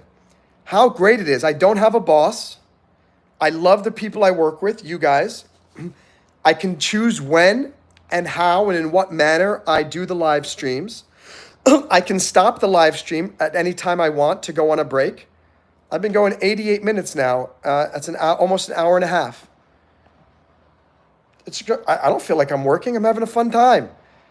I think that's why I'm so excited when the super chat comes in, because I'm just doing it because it's fun, and I forget that I'm trying to make money from it. I go, oh my gosh, wow, somebody just gave me money for doing this. This is amazing. How wonderful. The next note from the book, The Psychology of Money by Morgan Housel. Independence means keeping your expectations in check and living below your means. Because if you live above your means, you don't have independence anymore, because every month you're struggling to make more money to make up for the overdraft from the previous month. Whereas if every month you spend less money than you make, every month becomes you're on easy street and then easier street. Because every month it means you're saving up money into your never touch fund. And every month you're becoming more and more independent. Next, independence at any income level is driven by your savings rate. I talked about that before. What has allowed me to spend as much time as I have doing the YouTube is because of my savings rate. I've got bunch of money saved up. So start saving money if you haven't already. Guys, we're on the last, this is it, the end of my notes right here. We got 1, 2, 3, 4, 5, 6, 7, 8, 9, 10 more to go. We're going to finish this in the next 10 minutes. Stick around. You will get 10 tidbits. One tidbit of wisdom for every minute. The key, stop moving your goalpost as soon as you accomplish something. Stop changing the goalpost constantly. So again, I keep using YouTube as an example because it's easy. My goalpost has not changed. It's $4,000 a month. That's it. That's my goalpost. If I get to $4,000 a month from YouTube, I have no desire. If I start making more than that, that's great. But I'm not going to keep changing. Okay, now it's $10,000 a month. Now it's $20,000 a month. Now it's $50,000 a month. No, stop changing your goalpost. 2, Nassim Taleb said, true success is exiting the rat race to modulate one's activities for peace of mind. Don't be in the rat race. You need to have peace of mind. That's the race that you're in, a peaceful mind. Next, quote from the book, we own our house without a mortgage, which is the worst financial decision we've ever made, but the best money decision we've ever made. Why does he say that? Because, and I'm in the same situation now with the real estate company that my mom and I have. So he owns his house without any mortgage. The mortgage is paid off. That's a good thing because it's a very secure thing to have. It's good to know you own it. But it's a bad thing because you're not leveraging the asset. So we own 2 rental real estate properties. One of them is owned free and clear, no mortgage. The other has a mortgage for about 48% of the value. We're making a better return on investment on the one with the mortgage because the amount of money coming in from rent is a higher proportion compared to the amount of money we invested. On the other hand, the property that we own free and clear, the amount of rent that comes in, more of it goes into my mom's and my pocket because there's no mortgage to pay. But we're not getting as big a return on investment. And I just got this letter. Let me see. Do I have it here? No, I don't have it. It was a letter from the mortgage company saying, hey, you could take up to $40,000 more out of your property from equity. And it's just a reminder that there is a lot of equity in both of those 2 homes. And I'm constantly thinking, I'm trying to do math. If the interest rates on real estate mortgages were lower, it would be a no-brainer. I would take out a cash out mortgage from the one that we own free and clear and for like $100,000 and go make that as a down payment on another property. But I don't know if it makes the most sense because then getting a third property, I'm the one who's doing all the managing and I'm not making the most of the money. Most of the money is going to my mom. And so it's like, if all of the money were going to me, it would be a no-brainer because it would justify the use of my time. But managing 2 properties that's a part-time job. Managing 3 properties, it's more. But now the risk is reduced because now there are 3 properties with tenants. Right now, if we lose a tenant, we lose 50% of our income, quote unquote. If we have 3 properties and we lose a tenant, now we've only lost 33.3% of our rental income. So it's not something I haven't thought about, but it's something that I'm approaching with care. So, okay, next. We keep a higher percentage of our assets in cash than most financial advisors would recommend. This is Morgan Housel talking. Something around 20% of our assets outside the value of our house. And the same thing is true with my mom and the money I manage for my mom and my own money. I've got a lot of money in savings and or low risk investments. So that I don't want to use up all of my money and I don't want to use up all of my mom's money helping her. The mission is for me to have something take off to such an extent that now every month we're back to adding. Right now, both of us are using up our savings.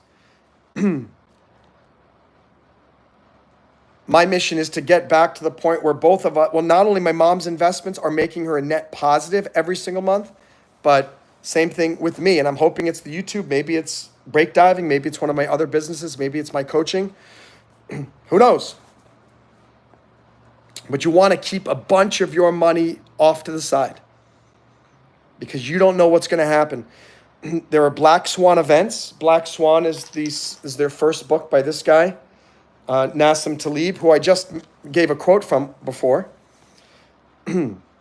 Okay, cash is the oxygen of independence. We never want to be forced to sell the stocks we own. Right now, I have not been forced to sell any of my stocks, nor has my mom.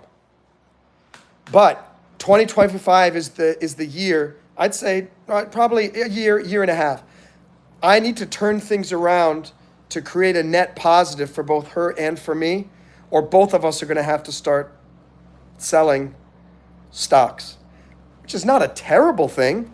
What the heck are the stocks there for? What are your investments there for if not to be there if there is a need to use it? But best case scenario is the stocks just keep rising. The real estate just keeps rising. But I often, again, say, I forget which book I was reading about this is, the book is Die with Zero. Too many investment books say never take money out of your stock market. Never take money out of real estate. Never use your savings. What the heck are they there for if you're never going to use them? There needs to be a situation with every single dollar that you have, whether it's invested or in savings account or in the markets or under your bed. There needs to be okay, under this scenario, I would use that money. But if you don't have a job for every single dollar and you don't know exactly the circumstances under which you would use them, you're just denying yourself money for zero rational reason. So if you have money in the bank, you're going to ask yourself, why is it money in the bank? Why am I saving up money? Why am I putting money into the stock market? The money is a tool. It's got to be used for something. It's not just to accumulate in the bank and brag to your friends. Oh my gosh, my portfolio is up $100,000 this year. Well, who cares? What's the point of that money? Is it for retirement? Is it to go on vacations? Is it for emergencies? Figure out a job for every single dollar that you have. Okay, we've got 5 more. We'll call it a day. Charlie Munger, talked about him before, said the first rule of compounding is to never interrupt it unnecessarily.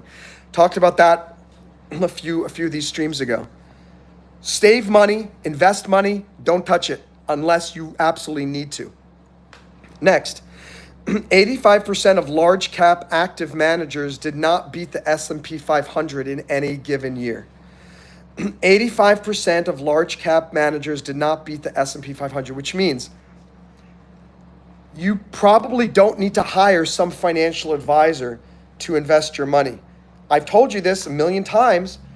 Put your money into the S&P 500, not all of it, and be sure to diversify and be sure to do your research before you do anything that I recommend to you. But the S&P 500 does better than most active fund managers every single year. I've done very well for my mom by putting a big chunk of her money into the S&P 500. And I'm talking high 5-digit gains in the last few years. Just by putting it in the S&P 500 and doing nothing with it. Just watch it. Every 6 months I'll look and see, how much has she earned now? How much has she earned now? And I also sell covered calls on that S&P 500 as well, which brings in more income. Next, 3 more. Have more expectations and fewer forecasts. Have more expectations and fewer forecasts. In other words, a forecast is what you predict is exactly going to happen. An expectation is something that might or might not happen, but you're still banking on the alternative. Again, don't let your ego get in the way. Assume that you're an idiot and assume that you could lose the money and then make your investments accordingly. Now, second to last one, assume the world will break once or twice per decade. Assume the world will break once or twice per decade. What does that mean? It means buy gold, people. Buy platinum. Buy palladium. And you're wondering, well, Monroe, do you have gold, platinum, palladium? Of course I do. And my mom does. Small amounts I have nearby. Some of it I have stored in depositories across the country. I have Bitcoin. Why? Maybe the world will collapse. I have dollars. I have money in foreign currencies, just in case. You need to diversify. And just like I said, assume that the world is going to break once or twice per decade. And if you look at the last 20 years, did anything happen? COVID, the subprime mortgage collapse in 2008. What about between the year 2000 and 1980? The Cold War, fall of the Berlin Wall. I mean, what about in the 60s, 1960 to 1980? Vietnam War, Korean War. I mean, there are going to be global catastrophes, and there could be another. And then there was COVID. My gosh, I mean, you're an idiot if you think that history is not going to repeat itself. History is always repeating itself, and you've got to recognize that with every one of your investments. This is why on my website, Monroe Mann Financial Plan, I talk about why you want to invest in all of those 8 categories, INVEESTOR. Because if you put all of your money just in the R, which is real estate, what if there's a 2008 subprime mortgage collapse again and everything is a disaster? That's very, very problematic. I'm pretty decent. I don't want to pat myself on the head because what I said, don't let your ego assume that you know everything. I don't. But when money comes in from every tenant every month, the first money is $50 from every tenant that goes into a repair fund. What else? Another $50 from every tenant goes into a emergency fund, a never touch fund. Like, oh my gosh. And guess what? In the last 3 years since we've owned this, those 2 funds have come in so handy. When the washing machine broke in one of them, when there was a leak in another, when there was a termite infestation, when the air conditioners broke in both apartments, thankfully I had the foresight to plan ahead. And there were hundreds and hundreds of dollars. And it's the first of the month just passed. Same thing happened. Every single month, there's more money in the emergency fund and there's more money in the repair fund. There's also $50 from every apartment that goes towards next down payment. It started at 0. Now the next down payment fund is up to $5,500. So which means in about 3 years, we'll have $10,000. In today's environment, $10,000 is not enough. But $10,000 with maybe $10,000 from somewhere else, from one of our other, now you got $20,000, boom. As soon as interest rates go down, Monroe Mann's real estate empire growth launches. But I'm not using that as an excuse. I am talking with mortgage brokers every month or two. I'm looking constantly to find out maybe there is another real estate deal worth investing in, even despite mortgage rates being at 6.5, 7%. I wish now I knew I wish 5, 6, 7 years ago, I knew about real estate and mortgages what I know today. Because I was given opportunities to buy property at 2% interest rates back in like 2020, 2019, 2018. I didn't recognize, and the real estate agent said, Monroe, this is the best time to buy real estate. The mortgage is only 2%. In my mind, I'm thinking, 2%, that's still 2%. That's still high. I didn't realize how much leverage I could have gotten on my mom's money and even my own money. We could probably own like 4 or 5 or 6 condos right now, or houses, instead of just 2, because the interest rates now make it so much more expensive than it used to be. With 2%, like right now, our mortgage on one of them is like $1,000 a month. If it were 2%, mortgage rate, it would be like $400 a month. It would be unbelievable, which means we could have gotten another mortgage and a half with that other $600. But does it mean that it's a mistake that we invested with such high interest rates? No. Before, when we first got the condo, every month the amount going to principal was like $85. Now the amount going to principal is about $145. And in a couple of years, the amount of money going to principal is going to be more than $200. So that means every year we get $2,400 of equity automatically added, and it's paid for by the tenant. This is why it really makes sense for me to potentially consider, and I gotta find a book or find somebody who understands this. What's the best way to take advantage of owning a property free and clear? Because we can get a cash out mortgage and potentially buy another property. The key is you got to make sure that the return on investment from the new property is more than the rate of interest that you get on the cash out mortgage. And that's where things get a little tricky, especially in this environment. And the last thing I underlined in the book, The Psychology of Money by Morgan Housel, strong beliefs weakly held. In other words, you should have very strong beliefs, but they should be very weakly held, meaning that's, I believe, what I have. I have very strong beliefs. You guys know I'm a big Trump supporter, and I applaud everything that he's doing, but they're weakly held.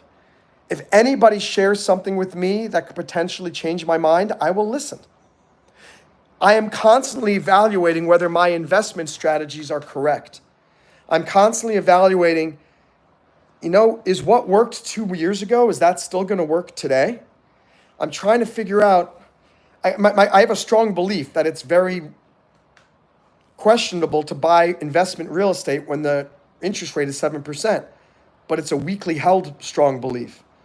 Because if I can figure out a way to get another property and make it make sense, it is absolutely something I should do. And as I'm talking about this right now, I realize I have the time.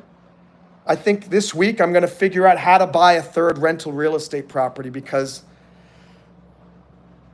why not own more real estate? That's a good thing. I know how to manage rental real estate, and it's probably going to help both my mom and my assets to grow. So let me catch up on final comments, and we'll finish up this live stream for today. And Freeboat says, hello, everyone. How you doing? Jeremy's Russian says, Global Family Trust Group. Jeremy says, you mentioned movie budgets. Have you made movies? Yes, I've made a number of movies. I've made 12 short films. I made 2 feature films. If you look at my channel, there's the trailer for the most successful film that I produced. It's called You Can't Kill Stephen King. It's on pretty much every streaming platform on the internet. We make money from it every year. Just filed our taxes for Maine Horror Film Limited Partnership. Thor TV, what's your thoughts on playing the commodity markets now that Trump is in? I will always admit when I know nothing about something, and I don't know a lot about the commodity markets. And I'm assuming you're talking about wheat and corn futures and things like that. That's an area in which I am very ignorant. Diplomatic Cigar says, can you show us your degree certificates? No. They're all in a storage locker in New Rochelle, New York. But feel free to Google me, and feel free to reach out to any of the schools and ask if I am a graduate, because I am. And he also has a professional ghost hunter. That's true, Mr. Good Cat. He's also on the team as well. Good Cat. He is the most, I do have a professional ghost hunter on the team. And who do I ghost hunt? The elusive ghost moderator known as Mr. Good Cat. Because he only comes on here once every 2 weeks, right at the end of the live stream, just to share a random comment. Unbelievable. Mr. Good Cat says, Jamie, I haven't seen you in a bit. No, Mr. Good Cat, we haven't seen you in a long time. Jamie's been here all the time. What did you think? You think you would randomly see her at the supermarket, Mr. Good Cat? Is that what you're saying? Jamie the Jam, in a good way, life has been busy, but I'm good. Says, Good Cat, diplomatic cigar, I want to see your degrees. I don't care. I'm not going to get out of my chair and search for degrees to show you. What's up, Concord? Great to have you again. Blunts is in the house. Yurga, I'm doing well. Walal. Walal says, I have great news. You got a 9 out of 10 on a quiz. Good. Congratulations, Walal. I'm very proud of you. Huzzah. What else have we got? And thank you, Good Cat. At least Good Cat came in and did some proper timing out when he needed to. Jamie, have a great day. Thank you so much. And Jamie, thank you for your support with the super chat. Jamie has chickens that's worth at least $8 a week. 100%, Jamie. Those are worth $8 a day because you could sell those. You could sell those chickens for $1 a pop. Excuse me, sell those eggs for $1 a pop. Mustalia asked money. Oh, I have 54,000 saved. I'm now richer than Elon Musk. I question what Mr. Good Cat said. First, it depends on how much your monthly expenses are. If your monthly expenses are $60,000, does that say $45? Oh, I thought it was $54,000. If it's $54 saved, yeah, maybe Good Cat is right. Maybe you should invest half of that. I suggest putting it in the S&P 500. Let's see. Manvant, my ego's really bad from the last few days. Started hating the world and lost emotions. How do you stop the state? Because it's happening subconsciously. Manvant, it's first you got to get around other people.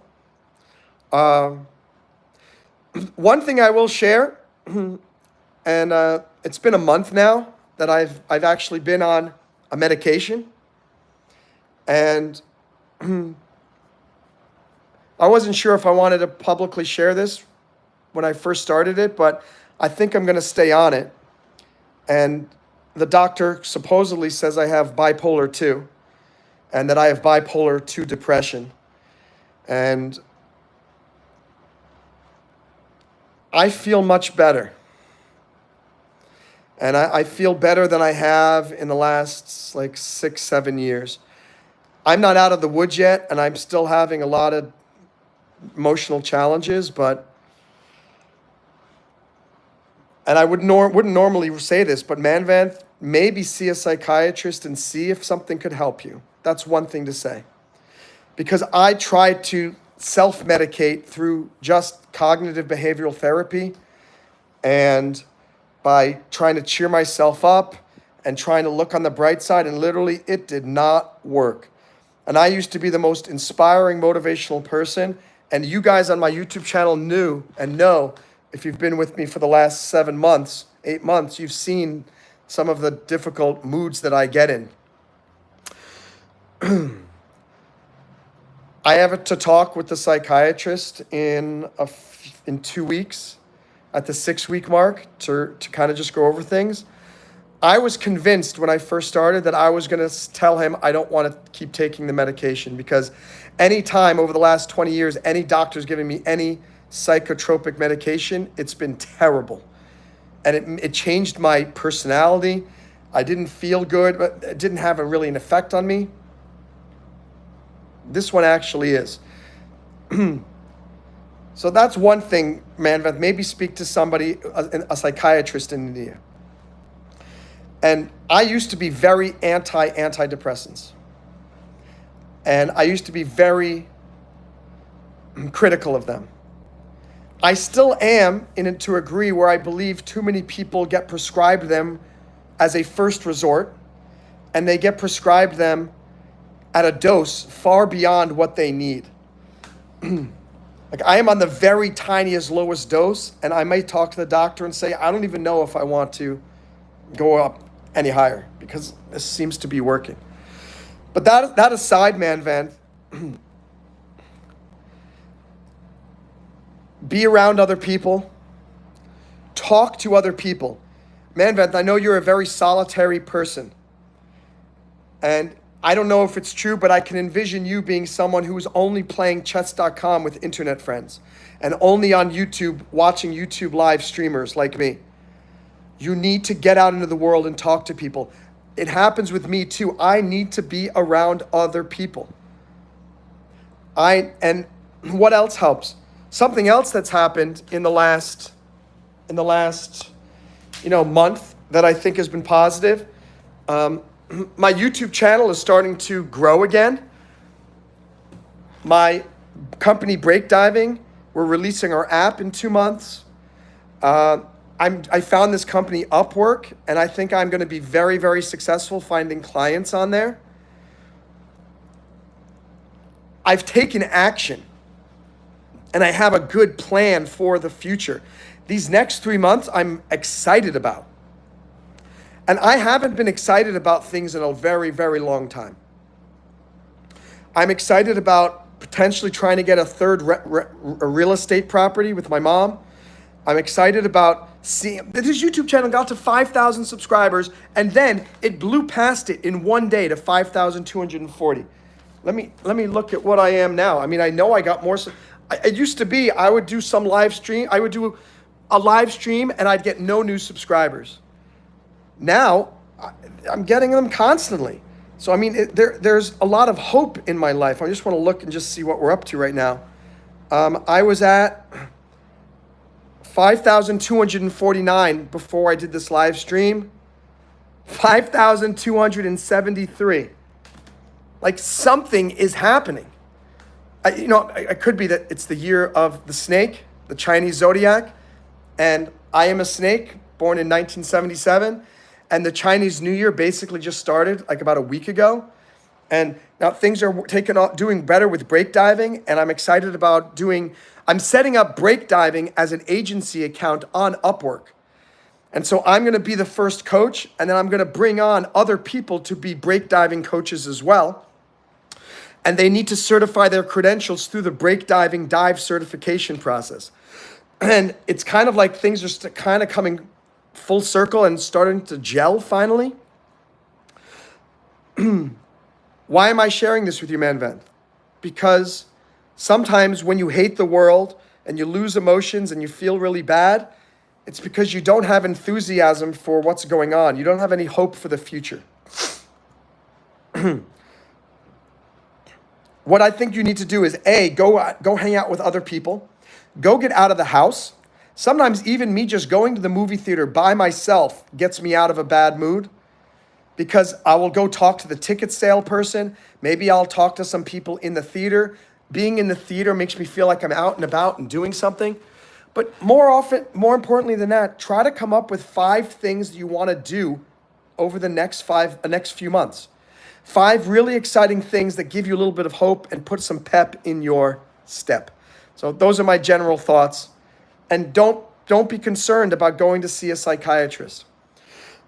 I used to be so ashamed, and I would never tell people that I went to go see a psychiatrist, or I talked to a psychologist, or I have PTSD from Iraq, or I'm depressed.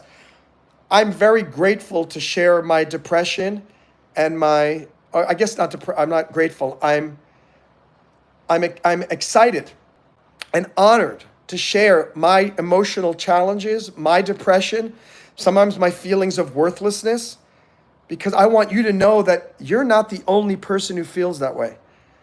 I feel that way sometimes too. And the doctors even said, antidepressants, they're not a cure-all. They're not going to solve every single problem, and it's questionable. We don't even know if the medication is causing my better mood, Is it the placebo effect that's causing my better mood? Is it the fact that I went to visit New York and I was able to clean out the storage locker in New Rochelle and cut the cost in half that I spend? Is it the fact that my YouTube channel is growing? Is it the fact that I have $9 here and I have 45 people watching? I feel like I'm a real professional YouTuber now. Before, when I had 5 people watching or 10 people, I still felt good. I had an audience, but I wasn't feeling special. Now, I have no idea. That's why the doctor's saying too, it's like, I asked him, I said, how do I know? Because I have a PhD in psychology. I know a lot about this stuff. They said, we're not going to know for a long time. That's why it's important to keep using the medication throughout the whole spring and the summer. And if your mood is much better over the next 6 months, then it's probably because the medication helped. But if I keep having some really bad days, blah, blah, blah, blah, blah, well, then maybe the medication's not working. I can't tell right yet, but I'm willing to give it a try because I have tried absolutely everything. And I'm 47 years old and I'm sick and tired of feeling depressed and miserable. And I'm proud of myself that I had the courage to go to a psychiatrist and say, I've tried everything and I don't know what to do. I need help. And that's similar to someone with alcohol problem or a drug problem. Admit that you have a problem. And I have no qualms admitting publicly on YouTube that I have had a problem with depression. And it was started, I think, when I got back from Iraq. And it got worse when my a huge job opportunity went down the drain in 2016. And then it got worse in 2017 when my dad passed away. And it got worse when, I've made a comedy of errors, of bad mistakes over the last 6 years. They're bad mistakes in retrospect. It's not like I actively tried to mess things up. And then my mom is having a bunch of medical challenges now, and I'm caring for her, and it's a big stressor. So Manvanth, I'm glad you had the courage to reach out to me. And I'm telling you, I think you should reach out to a doctor in India. And don't just talk to a psychiatrist. Talk to multiple psychiatrists. Talk to psychologists as well. Try to get multiple feedback. I did a lot of research and I talked to a lot of psychiatrists over many years before I finally decided last month, okay, fine. I got to do something. I got to take control of my present and my future. And I was listening to a Joel Osteen speech the other day, and he said, nothing that happened in your past can interfere with God or with what God already has planned for your future. And I loved it. I'm going to say it again. I mean, it hit me so hard, and it makes me cry a little bit to think nothing that has happened to you in your past and none of your bad decisions in the past can in any way interfere with what God already has planned for your future. And you should smile at that, Manvanth. All of you should smile at that. Your future is bright. Your future is going to be amazing.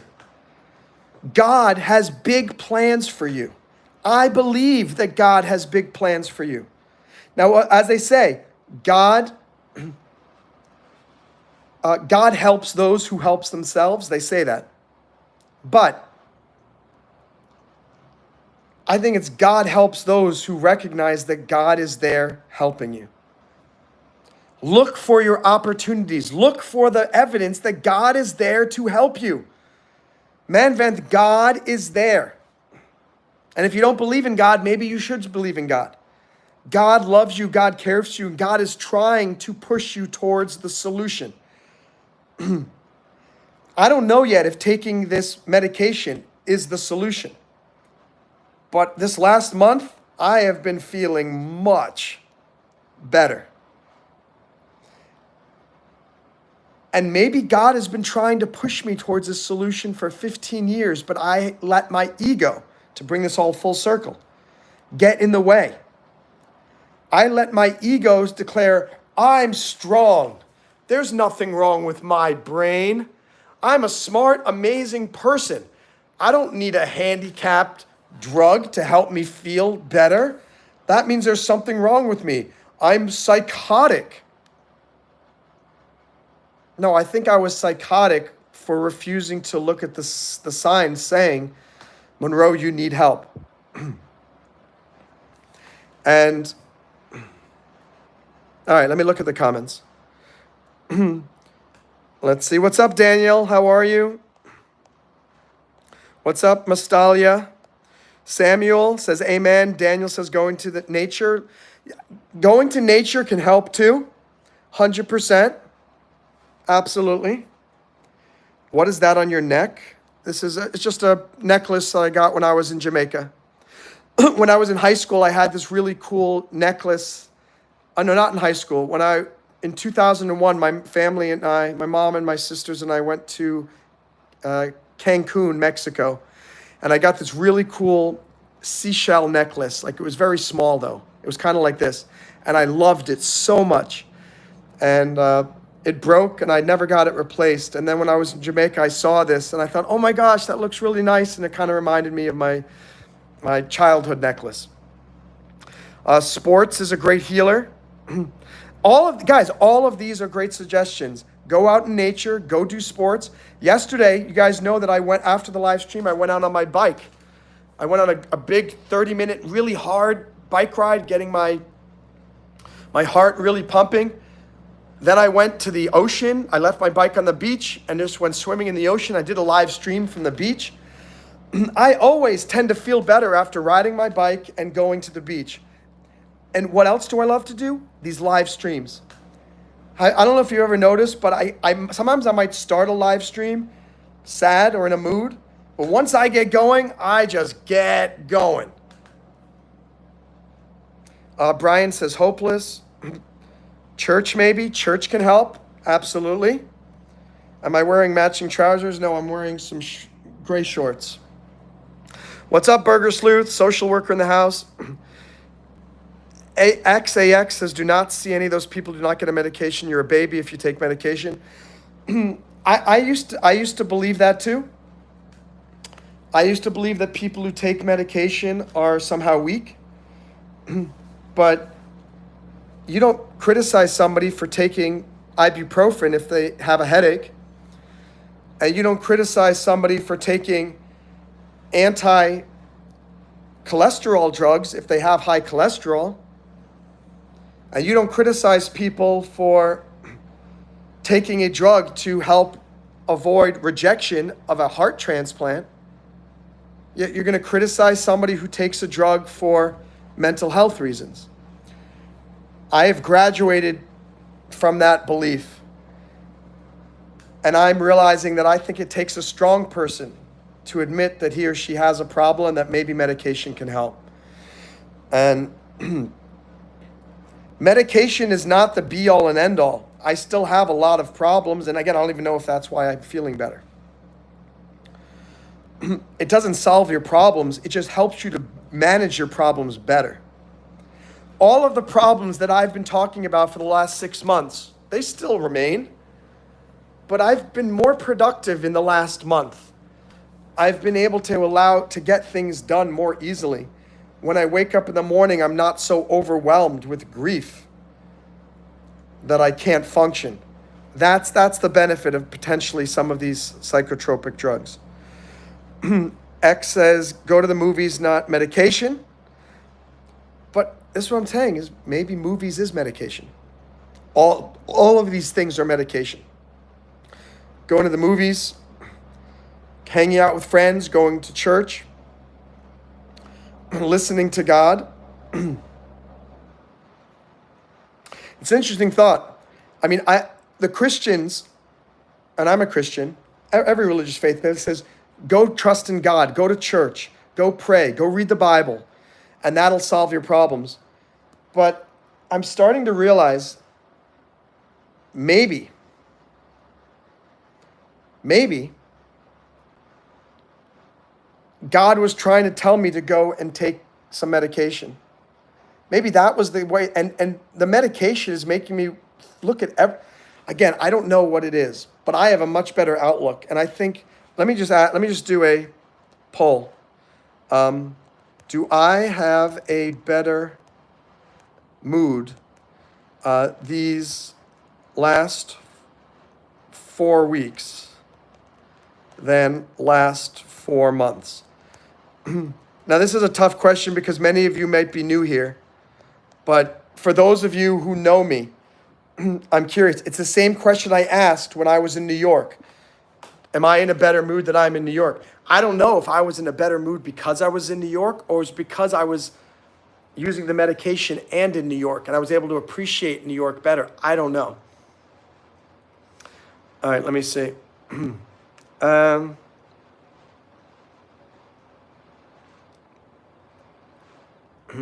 What's the title of my PhD research publication? It is The Decision-Making Processes of Successful Entertainers. So now you know. You know what? I had a copy of my PhD bound and it was up in New Rochelle. I'll bring it down for you if you want. You can actually read my PhD dissertation on my YouTube channel. It's listed here as a download. Just go into my store and you should be able to find it. If not, just do a Google search for Monroe Mann PhD dissertation.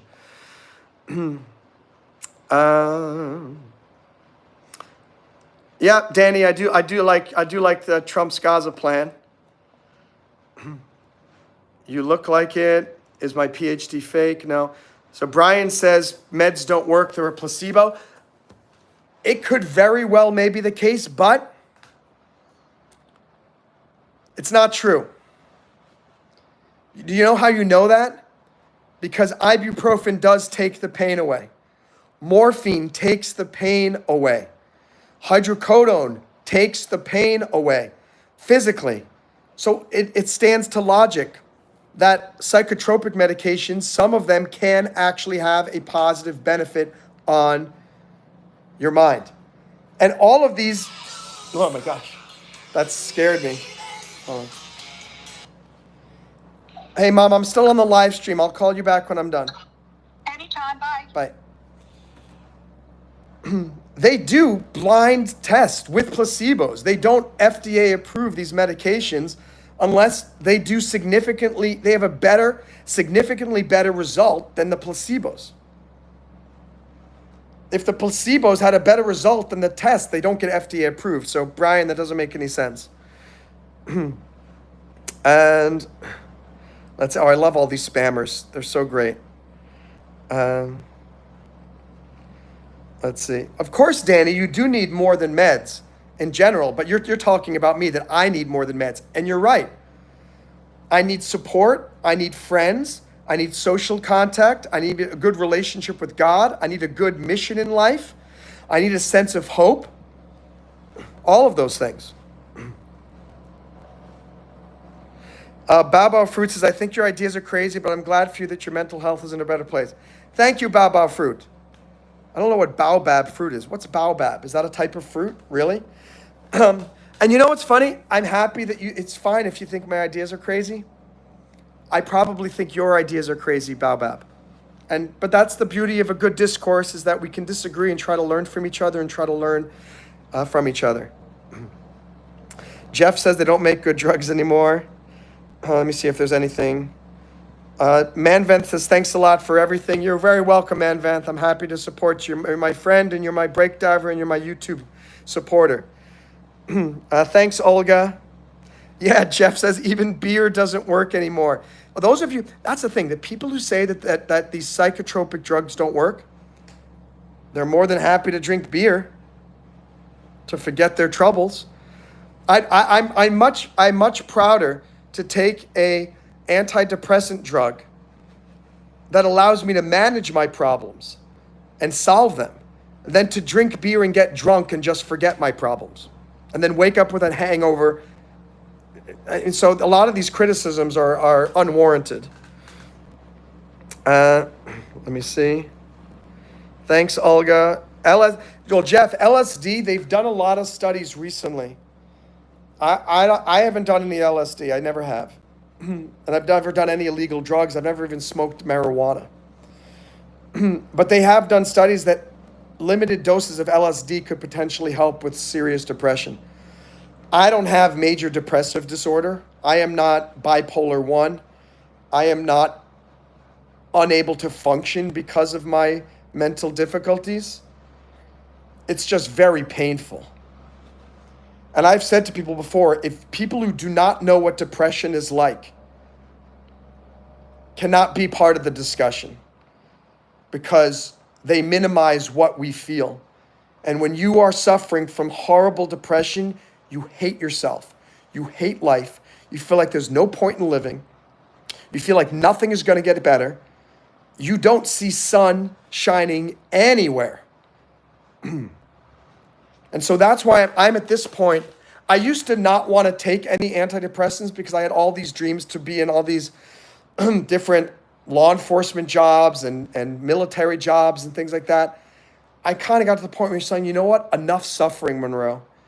I'm going to try these antidepressants and see. In my case, it's a mood stabilizer. It's to help with bipolar 2. Where to help, anyway. So far, for 4 weeks, I'm feeling much better. And I'm getting more stuff done than I feel like I'm going back to the guy that I was when I was in my early 20s. And I'm getting more focused and I'm being less lazy, less procrastinating. Let's see. We're going to find out over the next, 3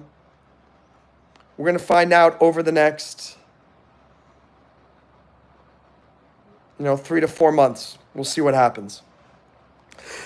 Langdon says sense of hope is important. 100%. I talk about the hope, the quit line all the time. The quit line is something that I created. It's this idea that if you have a little bit of hope, tiny bit, you'll be above the quit line. As long as you have a tiny bit of hope, you will not quit. If you are at the quit line at zero hope, the tiniest bit of negativity will push you to quit. The tiniest bit of motivation will allow you to keep going. That's not a good place to be either.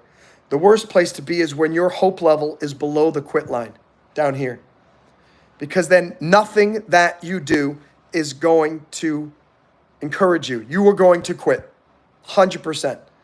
So you need to do whatever you can safely to keep your hope above the quit line. If your hope goes below the quit line, you're done. Layden says, are you a doctor? I have a PhD in psychology. It's a research PhD, not a clinical PhD, and I'm in pre-med. I just finished biology 1 and 2. I'm doing physics 1 now, physics 2 in the summer, biochemistry in the fall, and then potentially applying to med school. Yeah, it's called Piscifibble. I don't even know how to pronounce it. A baobab is a tree that grows incredibly old and large. I think it's in Australia, right? Am I correct? It's very cool. I encourage you to look it up. It's an incredible piece of nature. Thank you, baobab. Appreciate that. Christians are supposed to not steal, not kill. Okay. Brian, be very careful with it. You can really damage yourself. The baobab can grow 100 feet tall. Awesome. Okay, let me see. I just finished that poll. So 54% no, but there are a lot of spammers in here, so I don't count it. The fact that 45% of you say yes, I trust those answers more. And let's look and see what happens over in time. All right, last comments. Baobab says, however, we may think each other's ideas are crazy, but where does fact come into play here?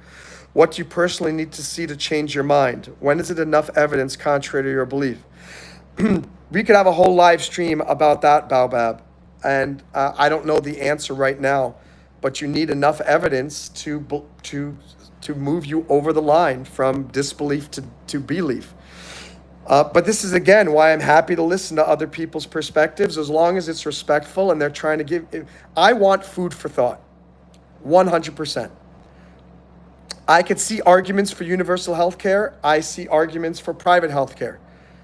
I'm still mostly in favor of private healthcare, but I see how well the VA, the Veterans Healthcare System, works for me. And that's universal healthcare for veterans. But it's not the same universal healthcare where healthcare is a right. I don't believe it's a right. You don't get something for nothing in this world. No. And I get free healthcare because I put my life on the line for every single American. Whereas the argument that you should get healthcare and get heart transplants, is that just because? I don't understand. You should serve in the Peace Corps or the military, and then you can get free healthcare. That's my general take. Anyway, I don't want to change topics because we were talking about the psychology of money and psychology. The reason I talked about my mental state for a little bit is because psychology is important. I'm reading another book on options trading. It says, before you start trading every day, rate your mental health on a mood on a scale of 0 to 10, where 0 is you're terrible and 10 is you're feeling great. And it says, if you have a mental state that is below a 7, do not trade in the stock market that day. And that makes sense. So if we're talking about mental health, I want each of you, don't believe that you're going to invest your way into a better mood. You need to get a better mood the way you are right now. And then use that better frame of mind to create better investments. I am still in an experimental stage with this medication to see if it works. But so far, for the last 4 weeks, I feel like I see the old Monroe Mann. The Monroe Mann who was this firecracker, enthusiastic guy who got things done and was not depressed 29 days out of the month. I'm not depressed 28 days out of the month anymore. And I'm excited about finishing this live stream and getting started with more stuff and doing more things. And I haven't felt like this in a while. So, and I will not sking Sibbity Toilet. Mikey says Elon gets hundreds of billions of taxpayer money for nothing. He's supporting this country and the world in an incredible way. So if he's getting tax-free money, good for him. Hawthor says you get healthcare the way you get streets to drive on, police to call as a public good. No, you get streets to drive on and police to call because you pay taxes. Anyway, guys, I don't want to talk about politics on this live stream. You want to talk money? Do you believe our current state of everything revolving around financial wealth? Do you believe our current state of everything revolving around? I think it's terrible. I think our society should not be revolving around money. Unfortunately, you can't do anything without money. And money does make the world go round. And so that's why why do I do these financial live streams? I want you to be able to travel more.